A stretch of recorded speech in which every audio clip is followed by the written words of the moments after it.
The man with the most ferocious stuff in the Oriole rotation has leveled up of late. 21 strikeouts for Kyle Bradish over the last 2 starts. ERA's down to 3.64, and he looks to make it 3 sparkling starts in a row as the Orioles try to take a series from the Nats.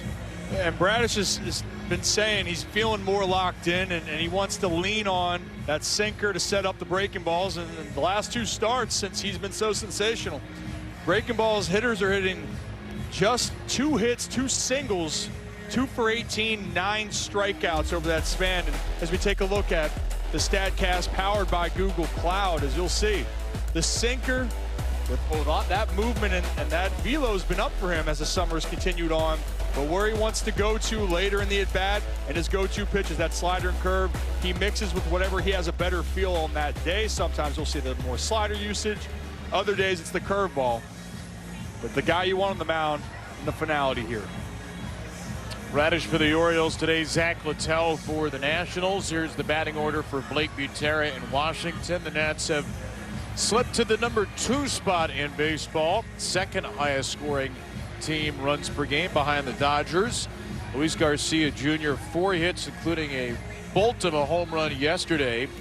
Dalen Lyle had the game-winning hit in the 10th for Washington, which stacks a whole bunch of lefties, 6 of them today against the right-handed Kyle Bradish. And let's take a look at the Car Shield defense, and there is Dylan Beavers. Back off the IL today. He is out in right field, and he's excited to be back on the field. It's been a long road. Kobe Mayo after DHing, slotting in at third base, and Golden Cowser out there in center. And Sammy, how about that? We're not used to seeing Polar Bear Pete, not at first, but Sam Basayo has been working on it, and he'll be over there at first base today. And obviously we've heard a lot. Adley Rutschman back as well, the backstop of this Orioles team. Nationals 42-42, Orioles 39-45. Game number 85 of the year, and a chance for a series victory for both sides. First pitch of the game, a little bit low from Bradish to James Wood. Bit of a late start on this family Sunday. Our first pitch time 1:38, and the game time temperature 74 degrees. Enjoy it while it lasts, before this country is smothered by a heat dome over the ensuing week. Could be up into triple digits Thursday, Friday. 74, cloudy today with some morning mist out of the way. Wood 1 for 8 in the series, and he clubs this ball foul out of play. The National DH in the finale has a soft double, a walk, and 5 strikeouts. Feels like the first time the Orioles have really pitched James Wood well. He is always such a presence in the box, though, and you never know when he's going to break out of it. He rips this one to the screen, and it's 2-2. And a big thing for James Wood over the stretch, 1 for his last 23, 13 strikeouts, and he's been way out in front during this slow stretch. Bradish is 2-2. This with a curveball, runs it full on Wood. Luis Garcia, Curtis Mead, the next 2 for the Nats. Both teams come into today 2.5 games out of the wild card spot in their respective leagues. Washington in the National League, the Orioles in the topsy-turvy American League. Here's a 3-2 pitch, and Wood lines it the other way. Taylor Ward is there, the O's regular left fielder, for the game's first out.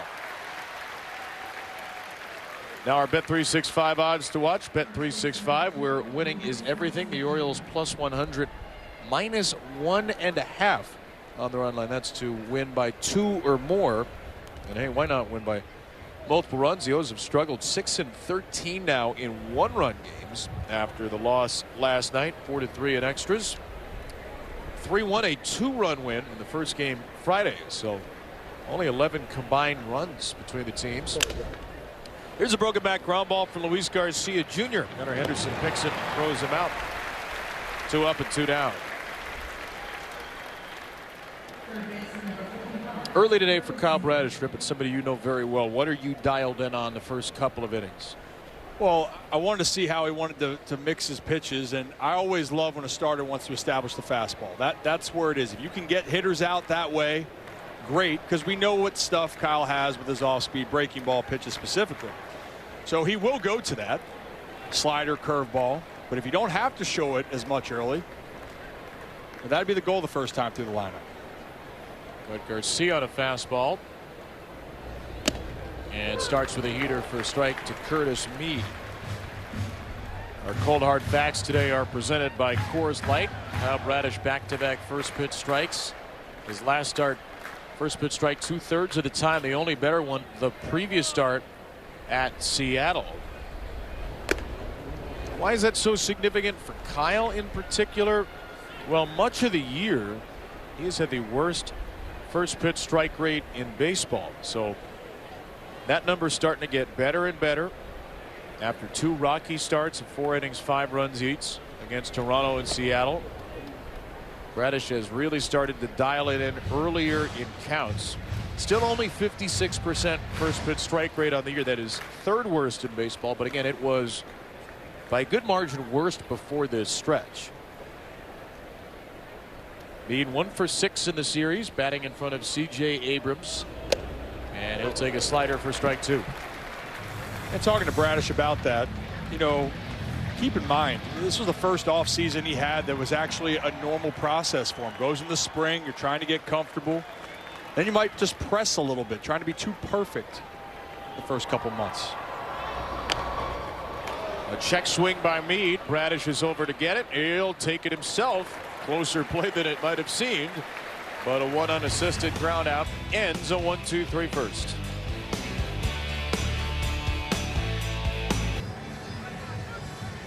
Here's the lineup for the Orioles, now down to 12th in baseball at 4.6 runs per game. Taylor Ward will lead it off as per usual, and Adley Rutschman and Dylan Beavers back in the lineup. A welcome sight for Craig Albertez, who has about as close to an opening day lineup as he's had in a long while. That lineup will face Zach Littell. Not having a good year, but always seems to perk up when he sees the Orioles across the way, including 5 shutout innings against the O's back in May. And I mean, the box score maybe tells a different detail of all this. The Orioles had some good swings off of him, but didn't get the production. Taylor Ward has a good swing off of him, and that's pretty much how it went the first time. They put 14 balls in play against Littell. 11 were hard hits.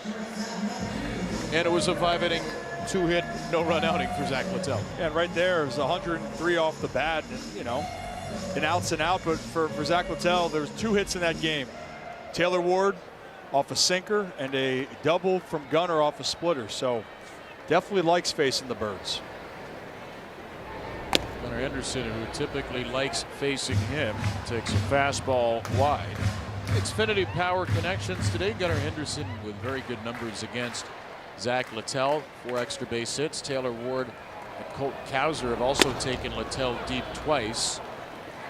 That's a growing list of players who've taken Littell deep. He has allowed 21 home runs this year. 2 starts ago gave up 4 against Kansas City. Henderson sprays a splitter out of play, and it's 1-2. 30-year-old right-hander, a 9.28 ERA over his last 6 starts. Now the 5 before that, the Nats were 5-0. So this has been an awfully bumpy ride of peaks and valleys as Littell shoots a slider high.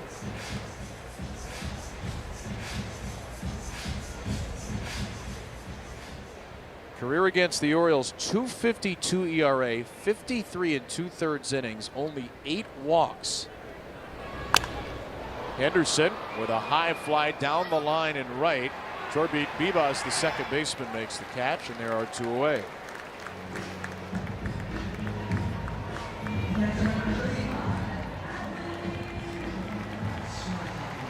And a nice ovation for Adley Rutschman as he returns to play.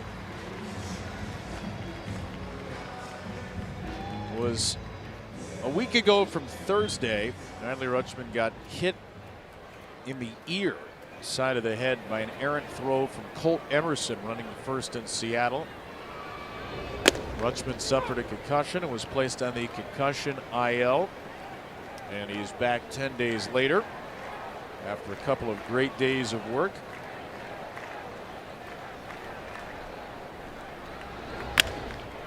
And he is back with a base hit. Had been just one for his last 18 before the concussion. And Adley is healthy and he's aboard at first. Well, it's always nice to get that first one out of the way too. You miss some days, you're trying to get comfortable, and this ball actually gets deep on him. It beats him, but his approach, and it has been that way the whole year. Be under control, use the big part of the field. See if Pete can get things going with 2 outs. DHing today, Pete Alonso. Another big swing yesterday. An RBI double in the Orioles' 2-run 8th inning rally. Scored the tying run. Walked in the 10th. He playing in his 501st consecutive game. Was 1 for 6 in this series, but the Nats have been awfully careful. He has walked 3 times.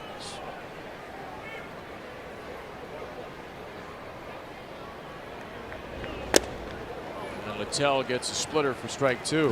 How important is that splitter rep for Zach Littell then? Well, it's going to have to be. I mean, that's really his pitch against righties, believe it or not, that he wants to go to. That's where he has the most success on the year, only hitting 154 off that split. 6'4", 250-pound right-hander, 30 years old. And Littell goes back to the splitter. Pete sees it for ball 2.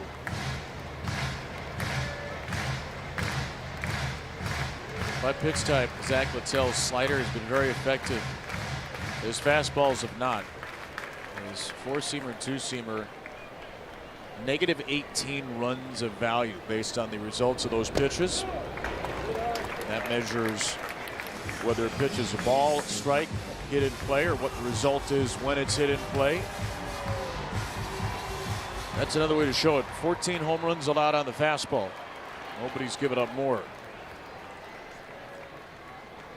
Adley will run on 3 and 2. And Pete got the heat, but was late.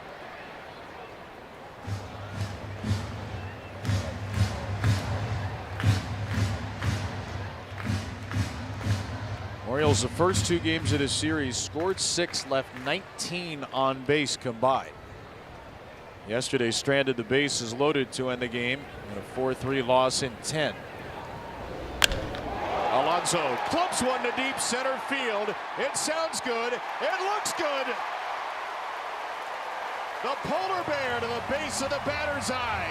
A first inning 2-run shot, and the O's are on top early in search of a series win. Well, they felt that they had some good swings against Littell last series. Well, they're making it hurt this time. And Pete Alonso, you're working the count, you're staying in it. And with Adley Rutschman with 2 outs, and that's another 2-out lightning moment. A bloop leads to a blast. And the Birds up 2.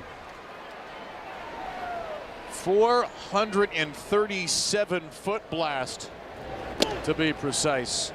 The 19th home run for Pete Alonso in his inaugural Oriole campaign. His 2 hits in the series have both gone for extra bases. This one a couple of extra bases, and it's 2-0 right out of the chute. Samuel Basallo down 0-2.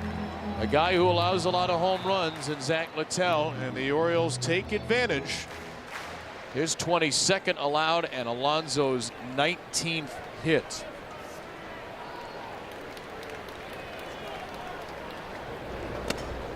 And now 1-2 for Basallo. It is not getting old seeing Pete Alonso hit every day, knowing that we could see this for the next 4.5 years. I hope folks do not take what we're seeing for granted.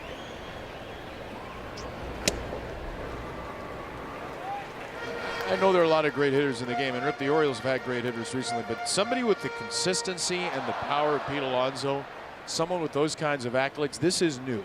And I hope folks are enjoying it as much as we're enjoying it. And the phrase post up. Posting up means essentially here, we can count on you each and every day. He just went over 500 consecutive games. He's played in every game. And even though he was off to a slow start, again, he's going to post up. You're going to look up and go, yeah, Pete's put it together, and he certainly has, but that's what he's been doing over his career. Masayo reaches out to get a splitter over to second, and Bibas. Two-out runs for the Orioles. The Big Bear strikes again. Polar Pete with number 19 on the season. Almost had a home run yesterday. There was no almost about this one.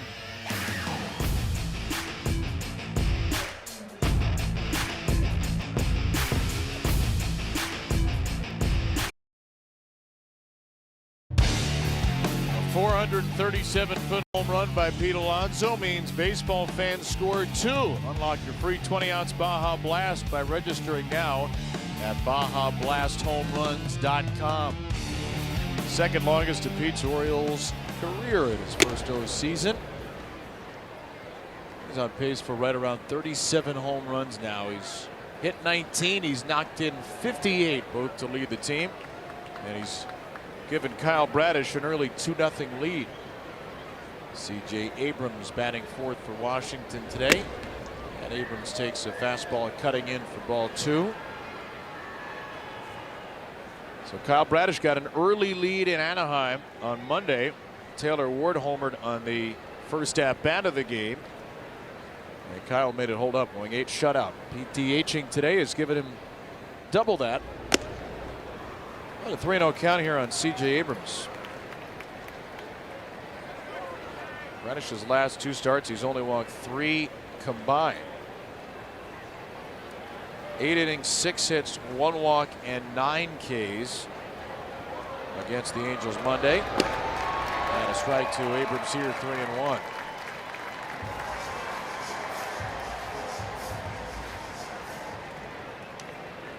Abrams, Dylan Cruz, Dalen Lyle, 25, 24, and 23-year-olds for this young, powerful Nats team. And a fly ball into left, Taylor Ward. For the second time, makes a catch to lead off an inning. Stream Masson Plus on iOS and Android mobile devices, Apple TV, Amazon Fire TV, and Roku. Masson Plus monthly subscriptions available for only $19.99 a month. Go to MassonSports.com or scan the QR code to get yours today.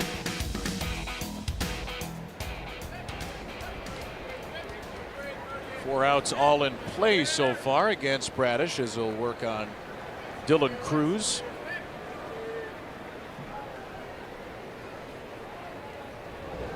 And Cruz swinging through a slider.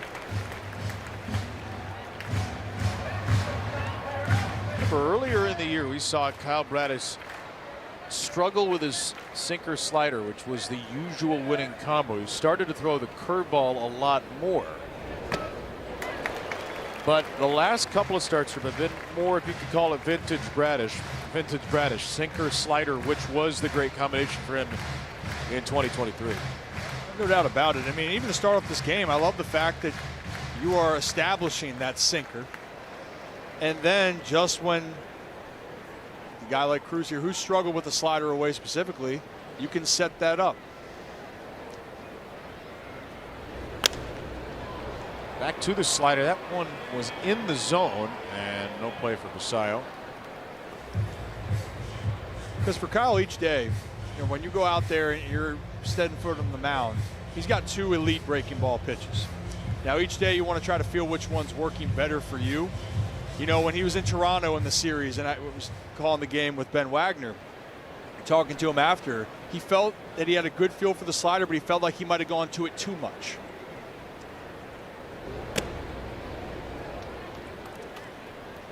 So the key for Bradish is, what do you have that day?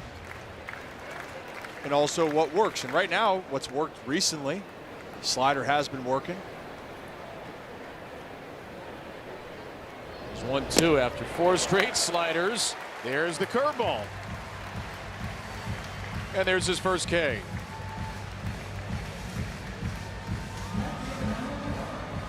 And that's right there what Kyle Bradish can do. You can get one look all the time. The slider's going to have that different break in the curveball because it has a little bit of that bump up. Cruz hesitates a second, thinks it's in the zone, and it pops off. And this is what makes Kyle Bradish so hard to deal with. You locate that sinker with those 2 breaking pitches. Man. Dalen Lyle, 2-out batter. Back to the heater. It's a little bit slower to start this game, sitting around 94. Last 2 starts for Bradish, 7 2/3 in Seattle, 8 in Anaheim. So it's given the Orioles great length of late. Fastballs up again. Not quite the typical of late fastball command for Bradish right now. He's thrown 16 fastballs, less than half of them in the strike zone. There's a fly ball to center field. Cowser tracking it toward the gap, and it's a 1-2-3 inning. 6 up, 6 down for Bradish, and the return to the plate of Dylan Beavers coming up.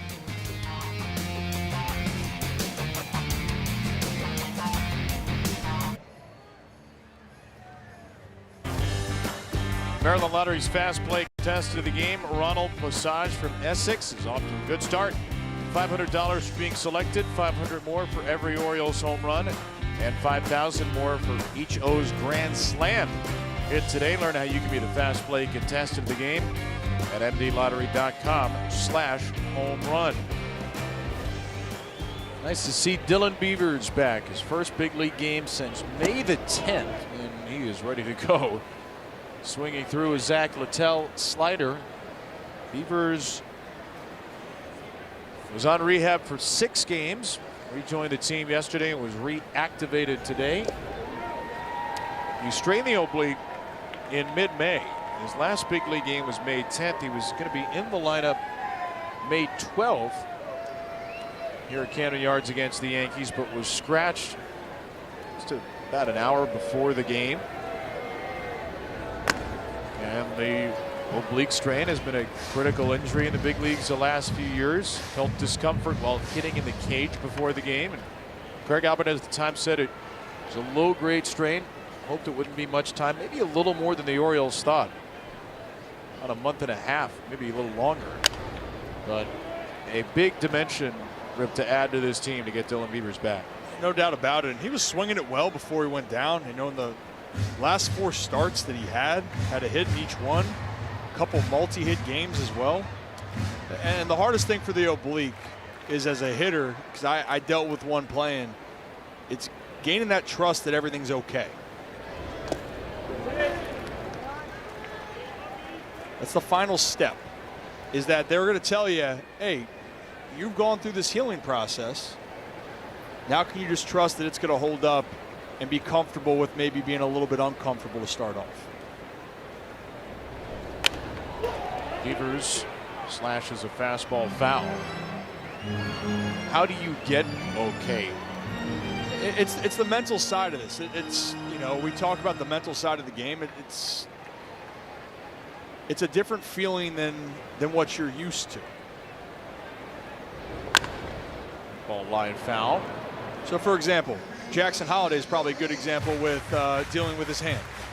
And even though he's being told, hey, things are going to be all right, it's a different feeling. It's a different sensation. I'd say the same thing to a smaller degree with the oblique.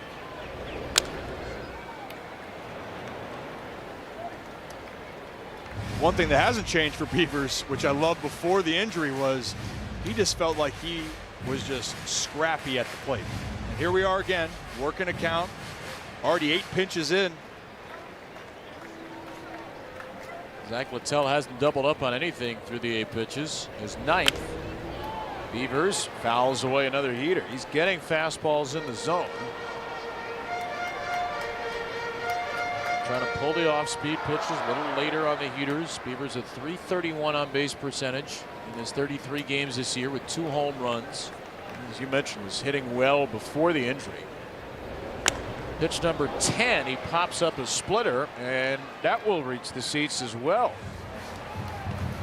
I hope the oblique does feel fine because he's getting his swings in. Well, and again, you know, this process, when even on a low strain, you want to be careful, and so he is good to go. And the hardest thing now is you're trying to get comfortable. But I'll tell you what, you're seeing a lot of pitches early. This is going to help him. Littell walks him. No, he just waited and waited and waited him out.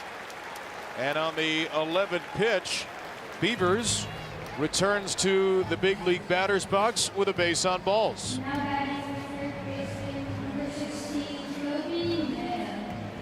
Dylan with a quick hello for Luis Garcia Jr. as Kobe Mayo makes another start. This time against a right-hander after going 2 for 6 with a couple of doubles, an RBI, and a walk in the first 2 games. Kobe gets dotted with a slider. Kobe's 2 double game on Friday was the first of his career. You can see he's been swinging the bat a couple of miles per hour faster over the last few months, which is leading to great power, but there's still that big swing and miss component. I mean, if you look at Kobe Mayo's hard hit numbers, how hard he hits the ball, he is up there with some of the great sluggers in baseball. The highest percentage of balls in play at 110. It's a great list to be on. James Wood, Yordan Alvarez, Aaron Judge. It's maybe a little reductive to say it's as simple as just putting more balls in play for Kobe, but obviously that is a big part of the story. No doubt. And I mean, we discussed the first game when he hit that ball to right center for the double. You know, when you have so much power to the pull side, and you know that that's a strength of yours, but then the pitchers understand what you want to do. How do you continue to adjust? And he's gotten that down with lefties, no doubt about that. But it's now the right-handed pitching, getting comfortable there. Just 150 against righties this year. 1-2 from Littell on a long hole. When you've seen a young player who is dramatically that different, either versus lefties compared to righties or vice versa, what is it that usually stands out to you? Well, I mean, I'll be honest, watching him even in the minors, it wasn't that drastic. I think it just evolved into something. Ball slugged to center, but it'll hang up for Jacob Young. That'll be the first out. And I like that swing right there. Just caught a little bit deeper, with good part of the field, just missed. But yeah, I think it just evolved more into it, and now it's more in your head than it is. But the report's out on your strengths and weaknesses now. They got a longer look at you. And it will take time. This is a part of the development process. It's not fun sometimes, but you do it right, you're going to learn a lot. Heard from Brady North before the game. Orioles assistant hitting coach said he's absolutely putting in the right level of work in the cage, and their belief in Kobe Mayo as a hitter is very high. He's in there today with Blaze getting the day off. Blaze Alexander at least to start, and backed up by Colton Cowser. Beavers leading off first. As Cowser smokes the ball high and deep to right center. Young will hang in there, though. That ball just a little too much air. A long fly out to center from Colton, and the roar is for, as the Top Gun theme plays, jets flying overhead, leaving red, white, and blue streaks in the sky. I gotta say, seeing it from this vantage point, that was awesome. Colton was hoping he could add a home run to the show as part of the Sale 250 Fleet Week here in Baltimore. That was almost perfect timing right there. Oh my gosh. How cool would that have been?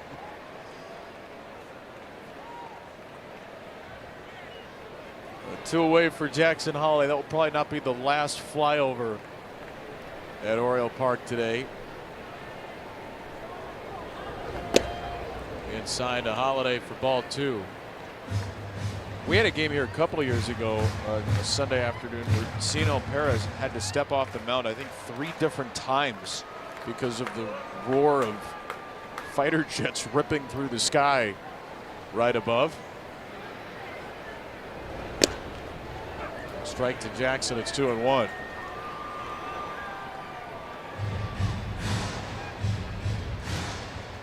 Holiday, a pinch hit ground out, was a productive out in the 10th yesterday, but the Orioles couldn't score with it. 1 for 4 in the series. A hit and a walk, and a ground ball over to first. Garcia's right on the bag. After the leadoff walk, Beavers is stranded. 2-0 through 2.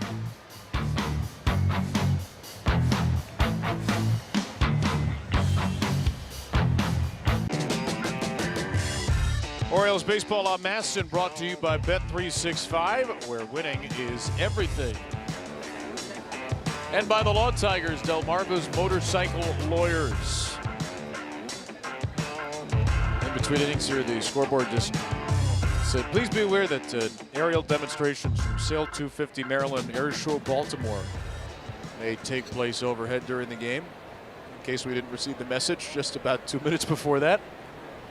So be aware of some potential sonic booms here at the park as Kyle Bradish misses high to Jacob Young. You ever play under something like that? Before? It's like a juiced up version of the fireworks game at the Sandlot. Yeah, you know, I was thinking about that. You know, can't say I have. Can't say I've heard a delay from it when that happened with you all. There's some other moments though. If you give me some time, I could. We got a long game. There's been a lot of other delays of action. What's the weirdest minor league delay you ever had? Oh, that's what I got to go back into the archives, and there are a lot.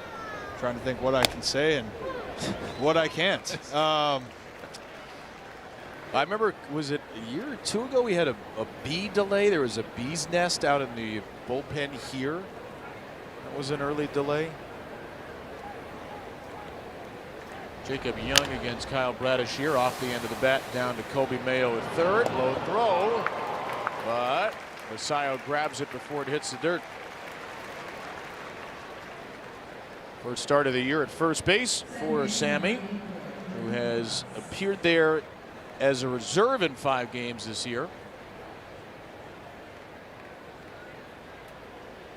Good stretch there by Sammy.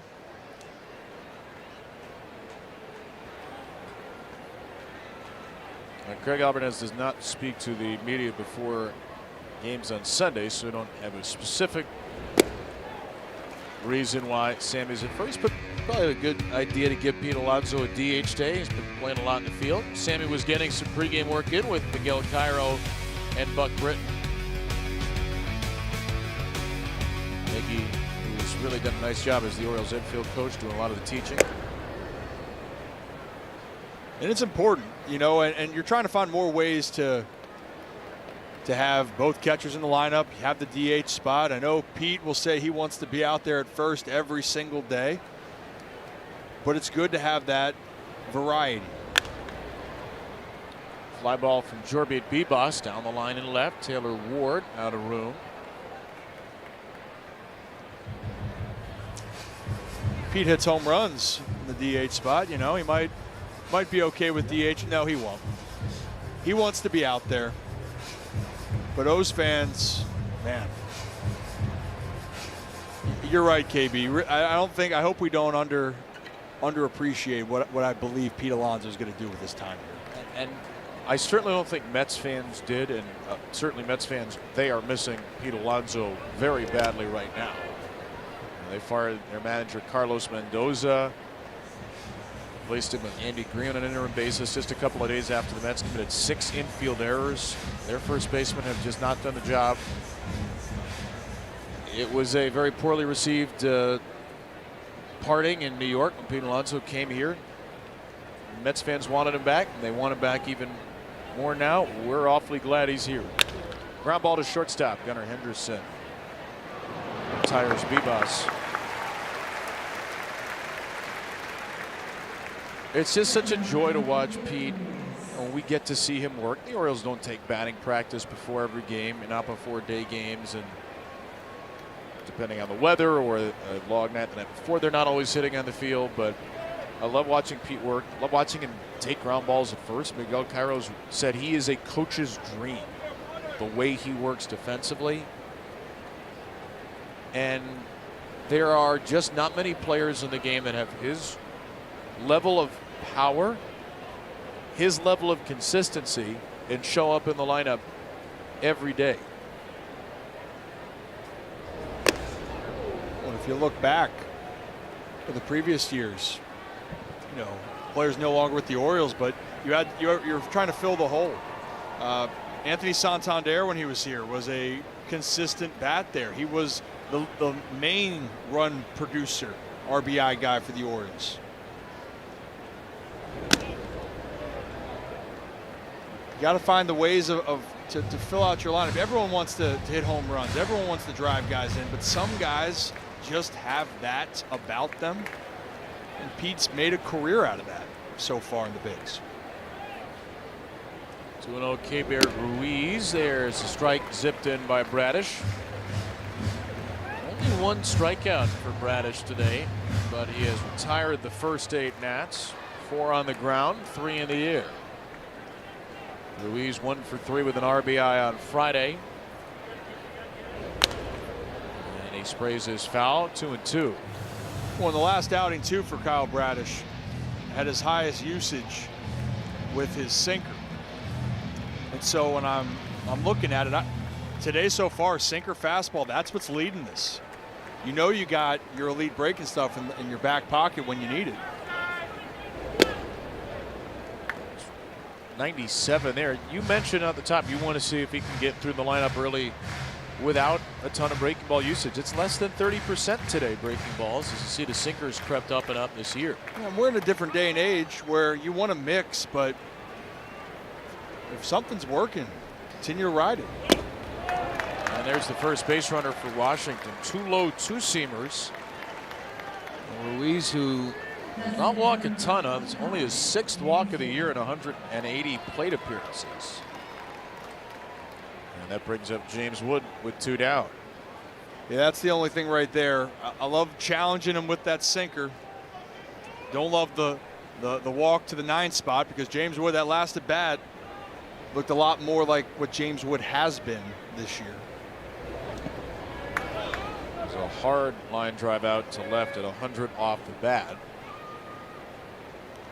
And that's what he wants to do. James Wood is at his best when he's thinking big part of the field left center. He'll pull some breaking balls. He'll pull some from time to time, but he wants to get the bat extended and do some damage that way. Nobody's barreled up more balls in the major leagues this year. And Wood skies this out of play for strike 1. He started every game this season. 8 of his 20 home runs to the opposite field.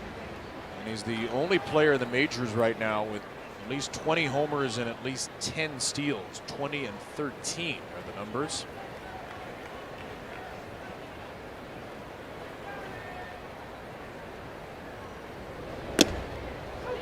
One missed the target away, but got the inside corner, and it's 1-2.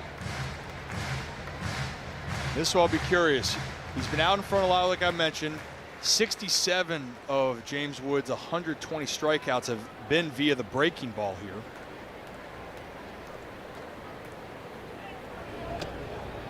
Bradish was going for number 68. Amped up the velocity a little bit on these last couple of batters. A couple of 97s to Ruiz. That slider at 90. The slider has been a lot harder the last couple of days, or last couple of starts.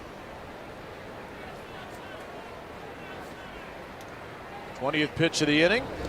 And there will be a 21st. Yeah, just so far, James Wood's definitely seen the baseball a lot better. Last night, night before, the first 2 games of the series, I think he's swinging at that.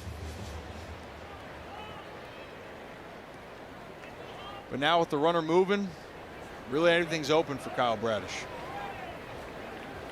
Ruiz runs, and Wood takes ball 4. Back-to-back walks on low 2-seamers. So the 9 and the 1 spots, Ruiz and Wood pick up free passes. And there are 2 on for Luis Garcia Jr., maybe the Nats' hottest hitter. Hottest hitter and one of the hardest to strike out.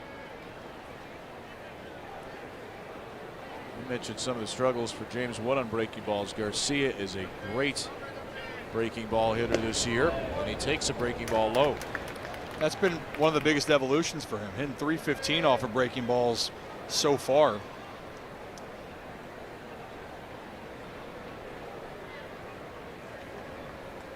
Five home runs in the last 8. He's homered in 4 consecutive starts, Garcia.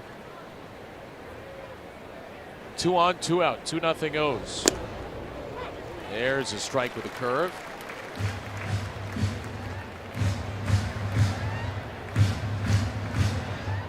Not a lot of called strikes for Kyle Bradish today. Not a lot of pitches in the strike zone early in the game. Only about 35% of his pitches in the zone.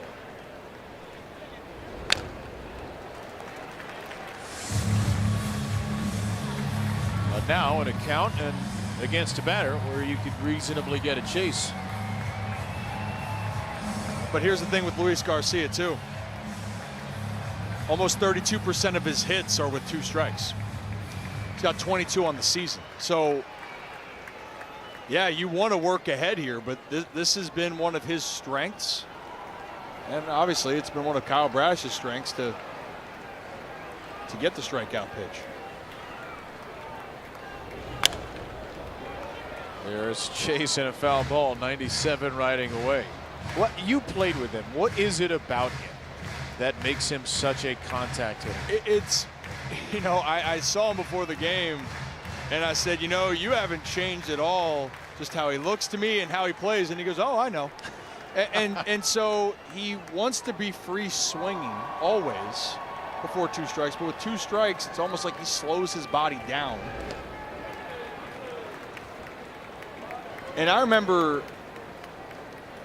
when I then was playing against him, and pitchers would go, I feel like I'm in control because I feel like he'll swing at anything. But then when I want to put him away, it's like he takes it up a notch. It's almost like a psychological thing at times. 27th pitch of the inning from Bradish, 2-2. Garcia takes in the dirt. And it's a 3rd consecutive full count for the Nationals against Bradish.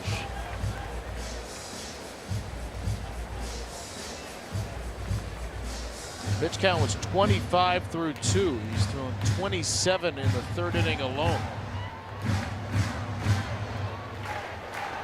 2 groundouts followed by 2 walks. Runners will get a head start again. Ruiz from second, Wood from first. And a line drive into left center field is a hit, and it's an extra base hit. Wood to third base, waved in. Henderson coming to the plate, well offline. Bradish backs it up, but it's a 2-run double. And this superlative week for Luis Garcia Jr. continues. He has the Nats' first hit. It's a 2-run double to tie the game. And there's the 23rd hit with 2 strikes, and this is what he does, you know. And again, you'll see him take some questionable swings earlier and chase, but with 2 strikes, and this is what he does so well. It's just he shortens up and truly just wants to hit the ball to any part of the field. And Taylor Ward trying to make a jump on it in a play, but unfortunately for this, it's all set up with the 2-out walk to the 9-hitter Ruiz, and then you're up on James Wood. He works a walk and the same thing. So it's 3 straight batters. You're in position for Kyle Bradish, and unfortunately, maybe it's me, KB, because in Toronto, similar thing. Vlad Guerrero Jr., 2 outs in the inning, 2-out walk, base hit up the middle, and then the damage was done. He's thrown 19 pitches now since there were 2 out, nobody on. Got to game point, and then he's been broken time and again. Curtis Mead with a ground out to Bradish on a check swing. First pitch swinging. That's over to third. Mayo. Low throw gets away. Another error on the Orioles infield in this series. It's 3-2 as Kobe Mayo's struggles at third base continue. And this is the part of also having,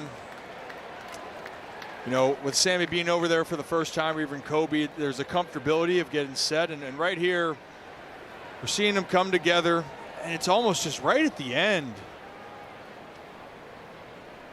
It was smooth up until this last point. And then right there as a first baseman, that's a tough ball because it's not long enough for a full long hop, not short enough where you can scoop it pretty quickly and easily. For KB, that is the story. Last night was a story in a one-run game. The errors in the fundamental plays will stand out. You played a lot of first. Is that an area where it is most tough? Is that part in the dirt before it gets to the bag, after it passes the grass, where it can be the trickiest for you? No doubt. I mean, that's the tweener area. That's almost no man's land. When you have it on the grass, you know what the grass is going to give you each and every time on a bounce. And then when it's short and you feel like you can get out there, it's comfortable. But the in-between is where there's the most unpredictability of what the ball is going to do in the dirt. 2-0 pitch is called a ball to C.J. Abrams.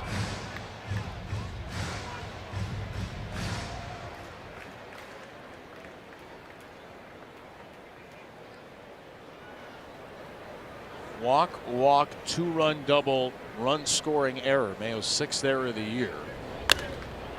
And a 3-0 swing from C.J. Abrams. Thank you very much. Abrams will pop out to short. But a big two-out rally by the Nats. They take the lead.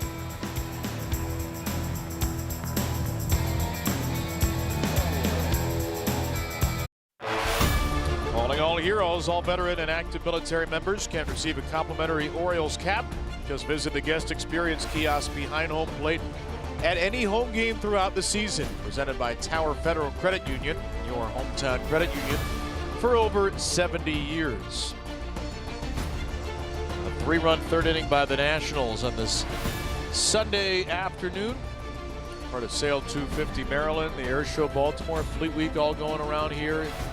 Downtown Baltimore, the Inner Harbor this weekend as we creep closer to the 250th birthday of the United States of America and Independence Day. The Orioles will be in Cincinnati this weekend.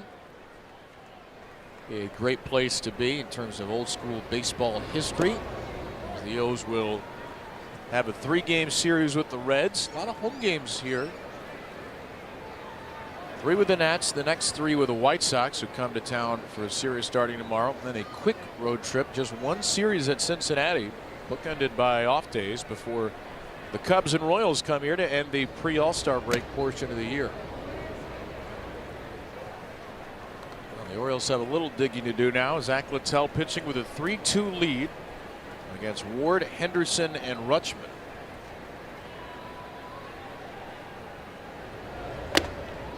And Ward, awkward swing and a running four-seamer, 2-1. Taylor now 5 for 11 against Littell with a couple of home runs. He misses a second straight fastball.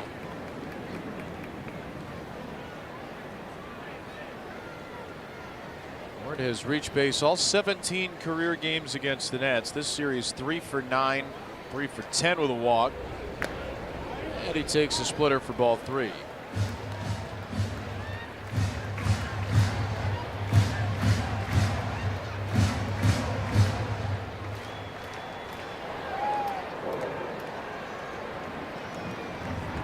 There goes a flyover. And there's a strikeout for Zach Littell. So the Nats have 2 outs under the Jets today as Littell gets his first strikeout of the game. Just a high heater. And the first 2 that strikes in that at bat is running in on him. So that's a good pitcher's pitch, get him the chase. But that's one that Littell had success with Ward. Gunnar Henderson to center. Just missed that splitter.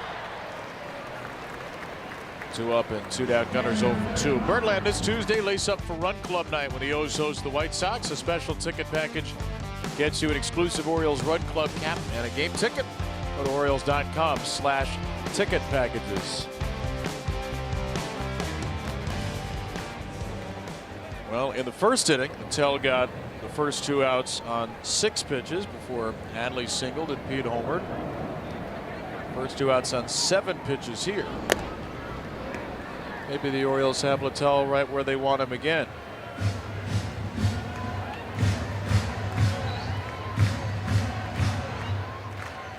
Rutschman was 1 for 18 before going on the IL. Still having a wonderful year. 787 OPS coming in, slugging nearly 460 into the game. Really the only thing that stopped him from looking like a surefire all-star is some injuries. And that's unfortunately been the storyline here, you know, over the last year plus.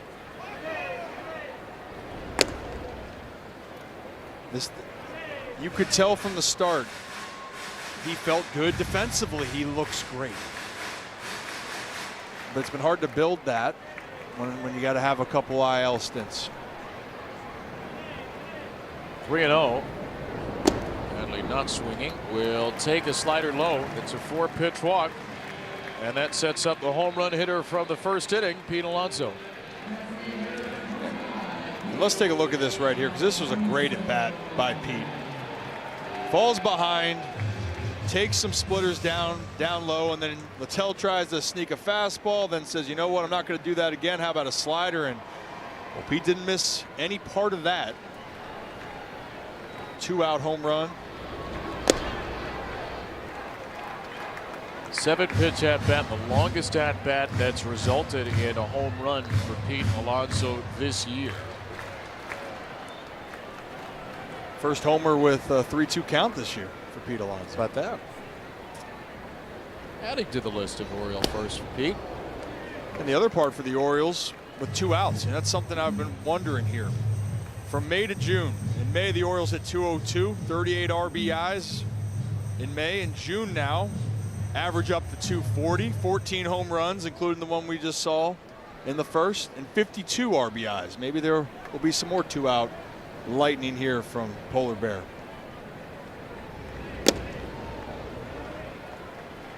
He's in a 2-1 count, hoping to do it. Well, we had mentioned it yesterday. Pete had not homered against the Nats in a long time. 28 career home runs against Washington, but hadn't homered against him in nearly 20 games. That ended today as he misses another fastball from Littell, and it's 2-2. Ironically, that's the pitch right there that numbers-wise Littell's had success on, or has not had success, I should say. That's the pitch that Pete was late on and swinging through. Let's go back to it. And goes the 4-seamer, gets a strikeout. So Alonso down swinging, and a shutdown third for Zach Littell.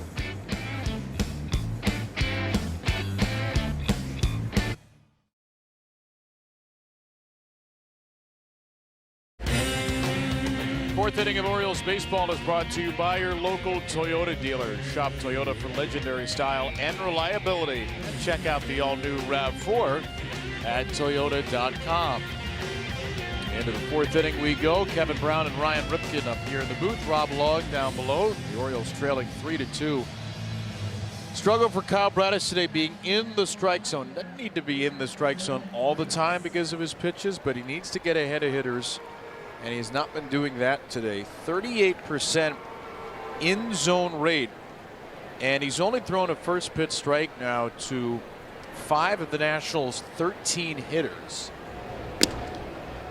There's a first pitch strike to Dylan Cruz. What are you seeing so far, Rip, from Kyle Bradish?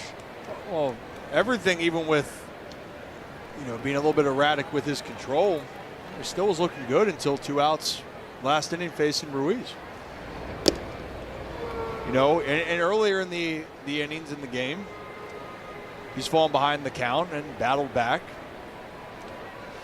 You know, sometimes you have that, and if we're talking about having a feel for your pitch, the sinker, even though it's having success for him, doesn't seem like he has a complete idea where he wants it to go.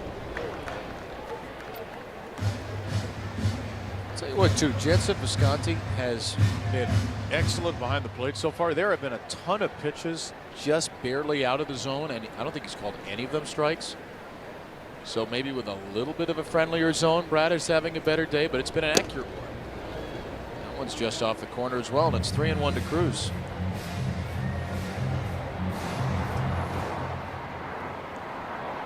Here comes another flyover. Jansen Visconti is going to stop the game. I have no idea how they do it like that. That's fantastic. And the music montage with it. Yeah. I do feel like I'm watching Top Gun. Our control room has Harold Faltermeyer on speed dial right now today. 3-1 is up and in, and a 5-pitch walk for Cruz. So Bradish has walked 3 of the last 6, and it might have been 4 of the last 6 if C.J. Abrams didn't swing away 3-0.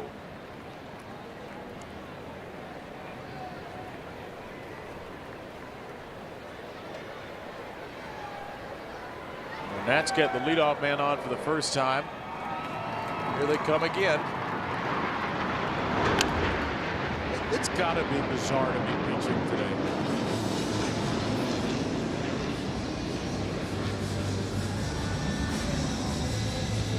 Cue Lenny Kravitz. There's nothing you could do. We're right off of the harbor. And there are thousands of people watching the air show this weekend all over the city. And now there are 2,000 more. Camden Yards getting a free air show with their baseball game.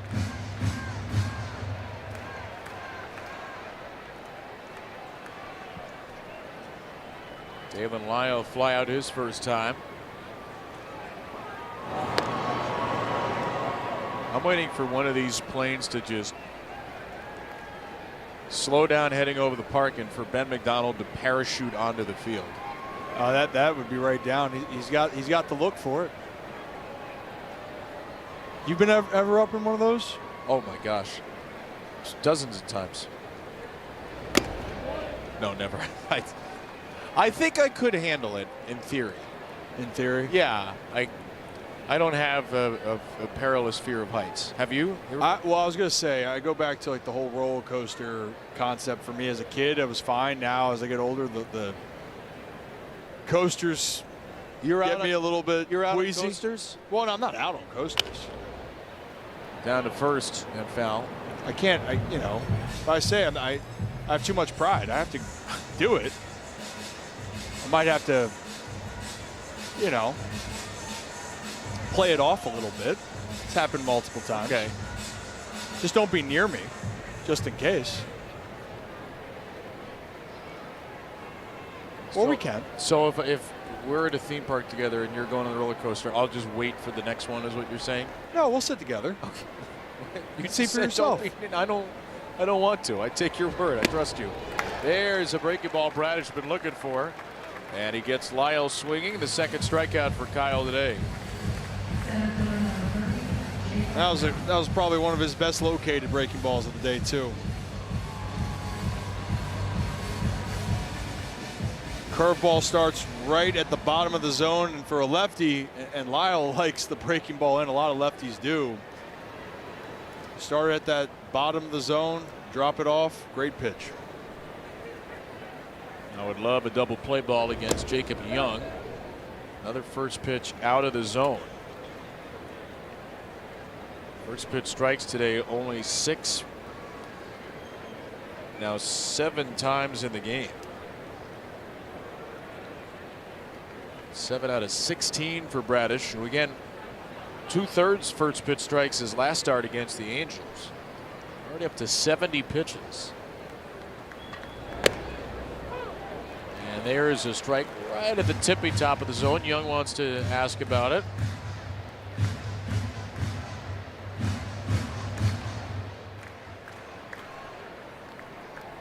Young grounded out to third his first time.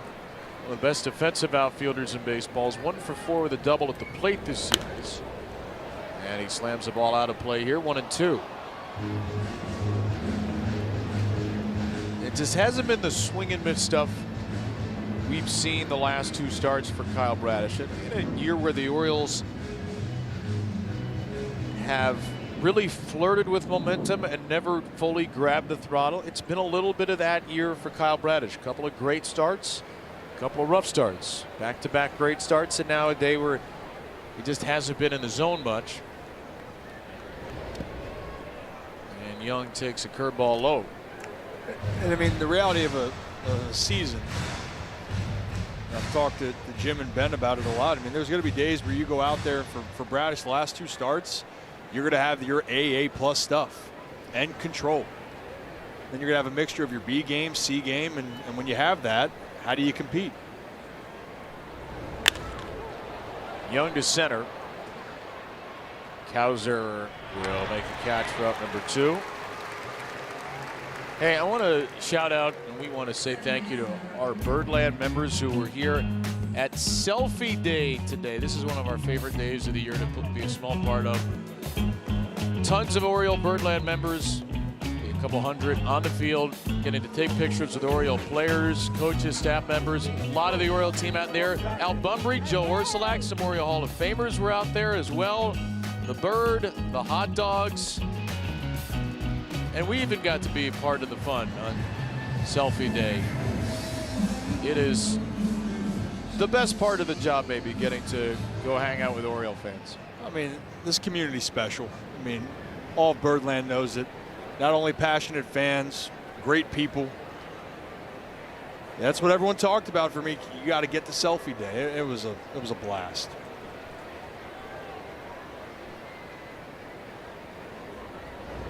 Now, this is your 6th regular season game. You did a bunch of spring games. As Jorby Bebas is going to challenge his first pitch. Or pitch was called a strike. Batter is challenging. We'll see about this. ABS powered by T-Mobile. That's a strike. And that's her down to 1. Call is confirmed. Washington I mean, people obviously know you. You've been here your whole life. You have the radio, or not the radio show. You have your show. But you're on the radio too. But I was done the rope line, and you're still halfway out. Like, your ear must have been getting talked off today by folks. Well, you know, one thing I always appreciate I love building relationships, and being from here and being in Maryland, and yes, I know there's connections obviously with the organization, but this community means a lot to me. Time called again by Visconti. That one was headed for right field. And you see that torque right there? Oh my gosh.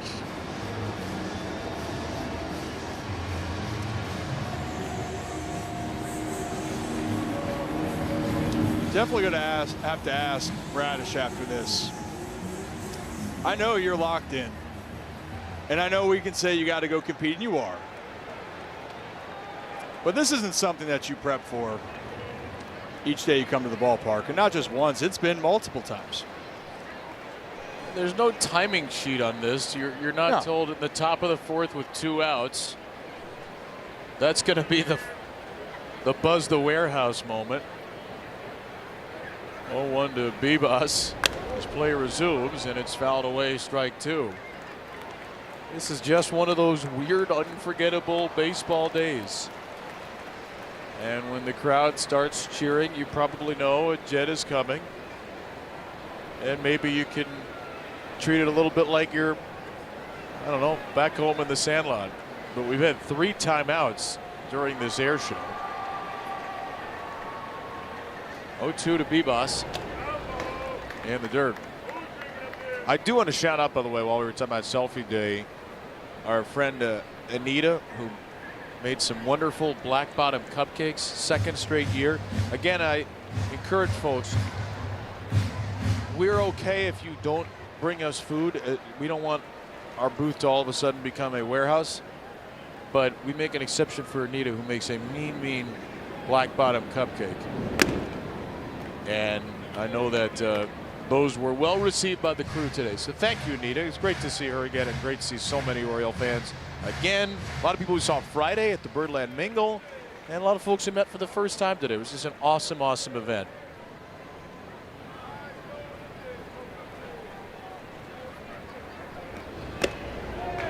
That's upstairs for ball 3. I know we haven't seen a ton of the offense that we had been talking about from the Nats this series, but this game specifically, they are making Bradish work. You know, these are close enough pitches. A lot of deep counts.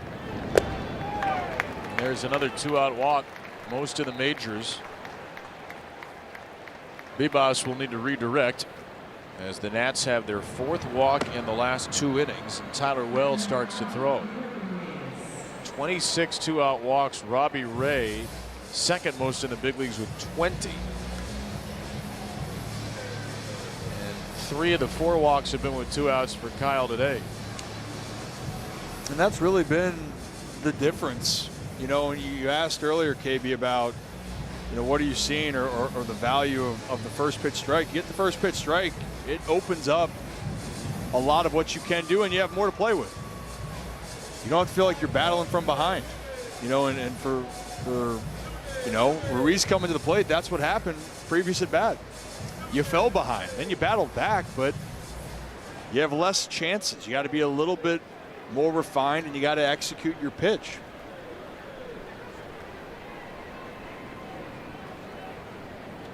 Pitch number 80 coming up. Keibert Ruiz, who started that 3rd inning rally with a walk, and Ruiz goes after the first pitch in the gap in left center. Cowser makes the play.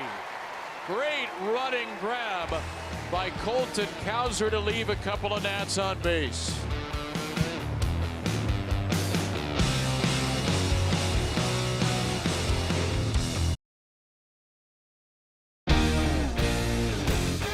This copyrighted telecast is presented by authority of the Orioles and may not be reproduced or retransmitted in any form. The accounts and descriptions of this game may not be disseminated without the express written consent of the Baltimore Orioles. Relish takes home the victory today with the assist of the Racing Presidents holding the finish line. We were down in D.C. last month, and the hot dogs were there as part of the President's race. And our friends from the Nationals have brought over Teddy and George and Abe. Actually, I don't know if all of the 4 of the Racing Presidents are here today, but saw a couple of them at least. 3-2 game. Zach Littell, Samuel Basayo strike 1. Littell, you see the PitchCom device on his belt, calling his own game. He gave up a 2-run homer to Pete Alonso in the first, but 2 walks, no hits in the ensuing 2 innings. For whatever reason, Zach Littell sees orange and his eyes light up. Basayo down to first base, and Sammy is 0 for 2. Birdland celebrate America's 250th birthday on Saturday, July 11th, when the Orioles host the Royals. 20,000 fans get a hot dog race cap presented by Drive Easy MD, and stay post-game to enjoy an epic drone show presented by Coca-Cola. Go to Orioles.com/tickets.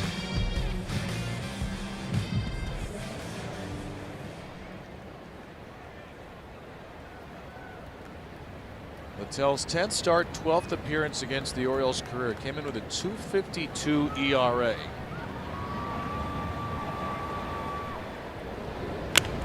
And Dylan Beavers chases one inside off the plate.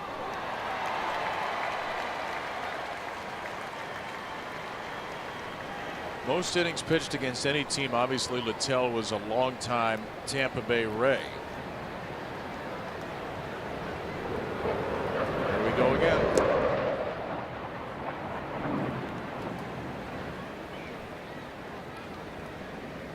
I wonder what kind of an assignment this is for our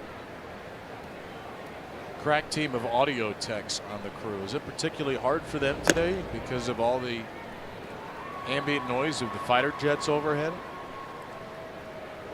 Pitch was called a ball. Catcher's challenging. Oh, a late challenge by K-Bert Ruiz. Zach Littell didn't even see it. You better be right. Ball's overturned. Yeah, the Nats only had one remaining, and they barely keep it. That flips the count to 1-2.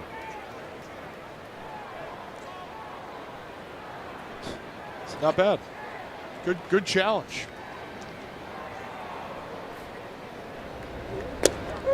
And Littell does well with it as he strikes out Beavers, who was thinking about a challenge himself.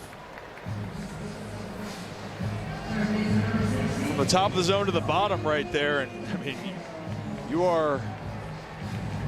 that's the definition of work in the strike zone. Could that have possibly been a little bit low? It would have been close. But I gotta say right now for Zach Littell, you know, he's really had a 3-pitch mix pretty evenly with the split, 4-seam and slider. And there's another slider popped up to left by Kobe Mayo. So Littell has settled into the game, and we'll see if it's Kyle Bradish or Tyler Wells when we come back for the 5th.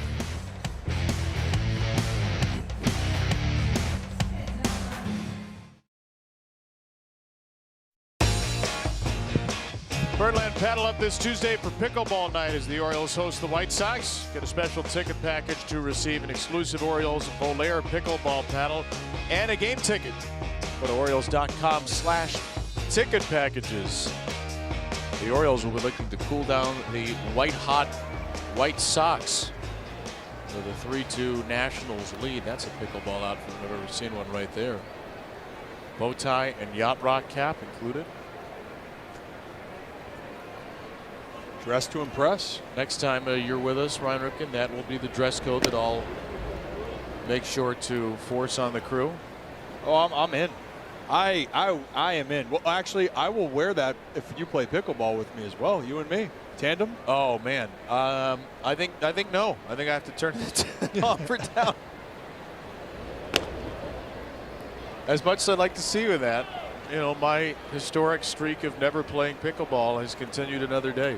Well, maybe I'll get Big Ben. I feel like Big Ben would do that. We could have a little Dumb and Dumber type of situation, maybe. With the suits or with the pickleball? Yes. How about both? If I'll play with you if we dress like that. That's what I'm saying. Okay. All right. Yeah, we'll play pickleball in Dumb and Dumber style suits. I also need the yacht cap. I need that. I've seen more yacht rock caps this weekend than I've seen the rest of the year. I don't know what's going on. Maybe it's the perfect time of the year to break the yacht rock cap back out. But there were a few folks wearing them on Friday, a bunch today. Then there's squid heads. That one I do not have either in my closet. That's because it's on your mantle right when you walk into the house. 3-1 is inside. So Kyle Bradish back out there. He's now walked 5 today. He just has not been right since the start of this game. He's only given up 1 hit, but that's going to be the end of the line after 5 walks and a stressful 2+ innings. So 2 of Kyle Bradish's best big league starts in a row, and he could not extend it into this Sunday. He will leave the game after 4+ innings. 1 hit, 5 walks, 2 Ks. An unusual day for Bradish, who will give the ball to Tyler Wells.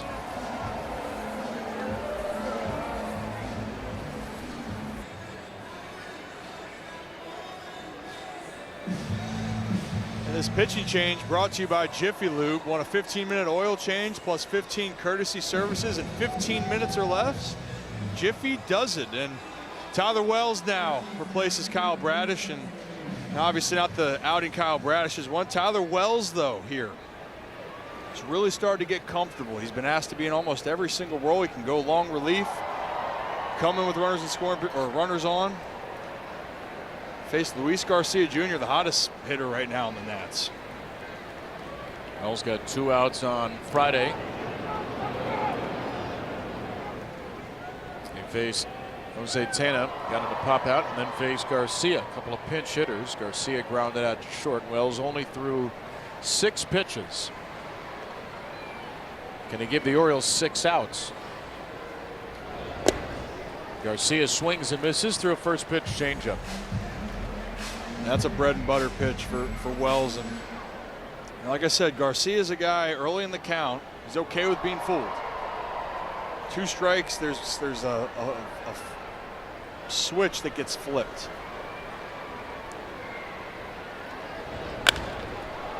With 1 strike, Garcia launches one to right center. He thinks he's got it. He knows he's got it.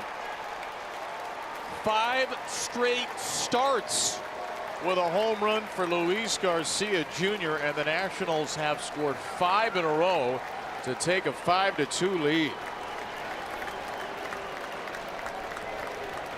When you're hot, you're hot. And Luis Garcia, unfortunately, for Birdland, he is swinging the bat extremely well. And right there you can see, and this is what with Luis Garcia Jr., what he does well. He's fine with the swing and miss. He moves on to the next pitch, and when he gets a pitch right over the middle of the plate, he ain't missing it right now. 15 home runs for Garcia. He's 26, but he's in his 7th big league year. He's been an incredibly frustrating player over his career, but maybe, just maybe, they'll remember this is the year where it started to click for Luis. An .816 on base plus slugging coming into the game. Still doesn't walk much, but the strikeout rate remains strong and the power numbers are going up. He's already just 3 shy of a career high in home runs. He has been the Nationals' everyday first baseman after playing mostly second his first 6 years. And he has been on an exceptional tear. He's been one of those pieces for why this Nats lineup is where it's at. And you mentioned how quickly or how young he is still and how long he's been in the big leagues. Curtis Mead facing Wells for the first time will have an extra base hit. A 1-2 fastball, and the Nats all of a sudden are starting to look like the top scoring offense in baseball they were coming into today. They finished at the end of the day 2nd in runs scored per game. So here's the final line for Kyle Bradish with that run. It's a really odd one. I wonder if you've ever seen this line before. 4 innings, 1 hit, but 4 runs, 3 earned. He tied a career high rip with 5 walks. Yeah, I mean, 3 runs, and the Orioles were, while Bradish in the game, they're losing 3-2 and only 1 hit. You feel good, but it's the free passes. They add up, and the 2-out free passes are killer. And Bradish will tell you that, and you could see his expressions. It just couldn't get in rhythm, couldn't work ahead enough. Hard enough facing a lineup that's trying to wake back up in the Nats. C.J. Abrams. Mayo will run out of room. 3 of those 5 walks against Bradish end up coming to score. 1 hit was a 2-run Garcia double, so he's now driven in 4. And the other run scored on an error committed by Kobe Mayo. So it's been the Luis Garcia game after back-to-back starts where for Kyle Bradish it felt like the Kyle Bradish game. 0-2 for C.J. Abrams. He takes inside. You know, and going back with this Nats lineup, because even these young players finding themselves, and the C.J. Abrams up, that's another one. You know, him and James Wood, big pieces coming over from San Diego in the Juan Soto trade. There's the changeup Wells has been searching for, and the first out of the inning. That was a great pitch, and he needed that one right there. But for this, the biggest change for the Nats right here, and this is what Tyler wants to do. Change up, low and away. Best pitch you can throw to a lefty right there. But there's a lot of youth on this Nationals team. And the development of the youth. Luis Garcia, you know, he's rushed to the big leagues in some ways, and he earned it. But his game is now evolved. C.J. Abrams' game's evolved. James Wood. And those three guys have been the catalyst for this Nationals surging offense. The Nats, it feels like ever since they decided to sell off a couple of years after winning the World Series, have been in a kind of perpetual rebuilding state. And right with good talent that just wasn't turning into wins. The emphasis on development is real under this front office and this staff. It's real and it's notable. Cruz the other way to deep right center the other way, and Cowser leaps and makes a phenomenal catch up against the wall. What a day in center for Colton Cowser, earning a tip of the cap from Tyler Wells as he crashed into the fence. What a good jump and what a good timing by Cowser. And this is why when we talked about earlier in the going into the season of why can Colton Cowser take over to be the center fielder is for plays like this. Tracks in. What I love, KB, he identified where the wall was and then let his instincts take over. He didn't overthink it. He reacted. And no one's happier than Tyler Wells right there, but look at this. That ball might have been gone. I think so. He may have just saved another two-run homer, Cowser. At the very least, he saved a run-scoring extra base hit. Now, a few weeks ago, Leody Taveras had been struggling in center. Cowser had been playing very good corner outfield defense. Craig Albertez just decided, you know what, Colton's our best defensive outfielder. I'm putting him in center even if he's not a natural center fielder, and he's played a very good center field. Now a little tapper past the mound. Jackson Holiday there. Nats get two. It could have been more if not for Cowser in center. And he will lead off in the bottom of the fifth after a possible home run robbery out in the alley.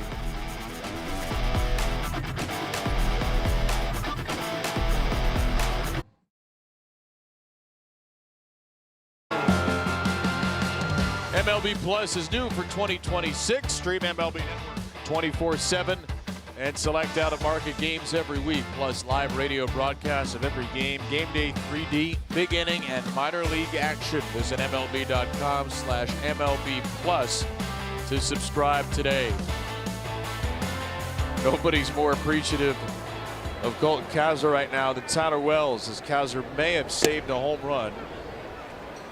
A nice running catch in left center into the fourth. A great jumping catch in right center. Got the Orioles 2 outs in the fifth, and now Colton has to take time out after he got something in his eye. He leads off the bottom of the fifth and signals over to the dugout. Now he's looking at the left eye, and Frazier will come out with some eye drops.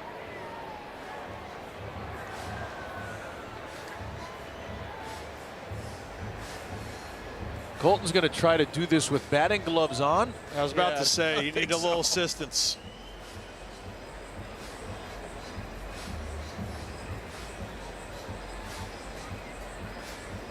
Well, if he needed a little more time to catch his breath after that catch, he's got it.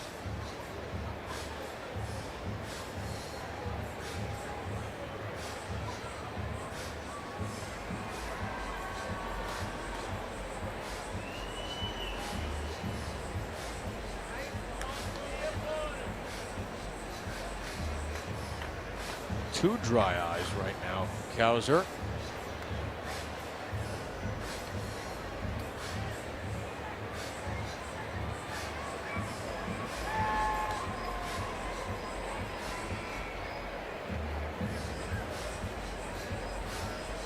Now he's in a conversation with Craig Albertez.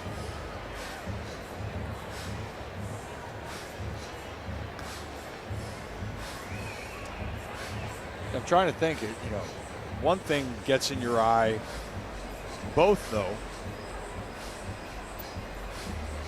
Was it on hitting the wall? Did something? I'm just trying to piece things together, and it is allergy season as well. Let's hope he's not dizzy or something like that after that catch. That was a long conversation, and he is going to stay in this game. But that's not a normal just put in the eye drops and you're fine. That was a pretty thorough conversation with Albie and with Ben Fraser.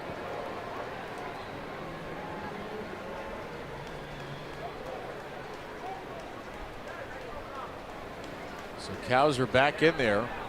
0-1 against Zach Littell, who hasn't allowed a run since the Pete Alonso homer in the first. Zach Littell doing what he always does against the Orioles.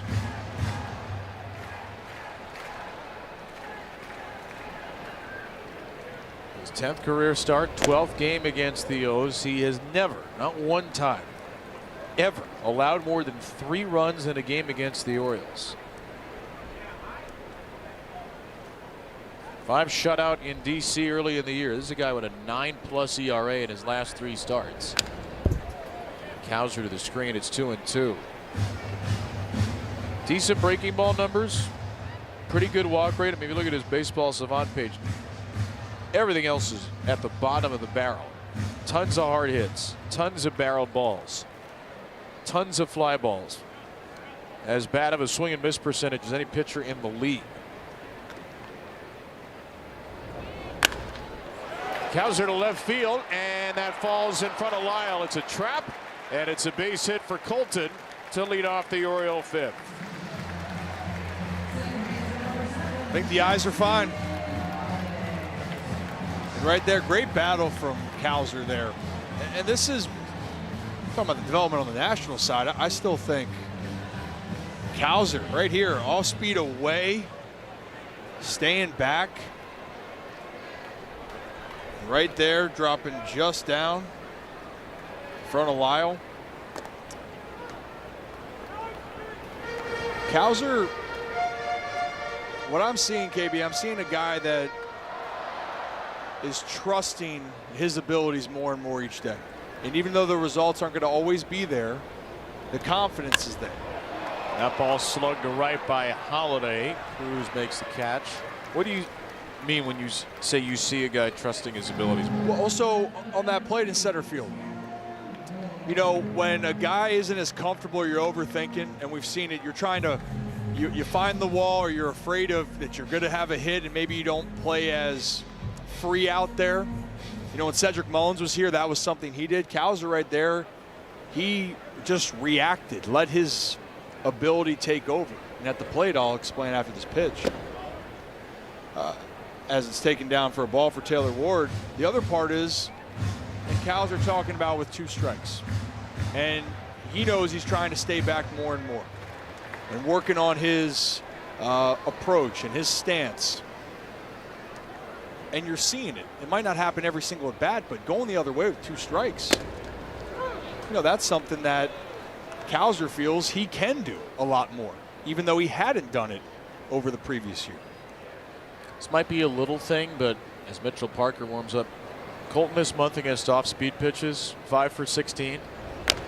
Like a little thing, but famously, Colt Cowser struggled against off-speed pitches. Really struggled. So against splitter's chance, any kind of hit right now for him, any kind of swing like that is a big, big deal. Well, and I don't think that is a little thing. I think that that's a big thing, to be honest. It's something you want to go back to his rookie year. I still remember one of his hits, good take there by Ward. One of his hits early in the season was a ground ball, I believe, single double down the left field line against, I believe it was the Royals.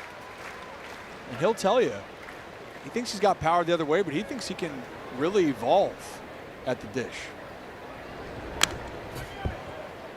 Littell stumbled after releasing that fastball, fouled back by Ward. We'll see how much longer Littell has in this game now. You got the lefty Parker up in the bullpen. Henderson coming up a lefty.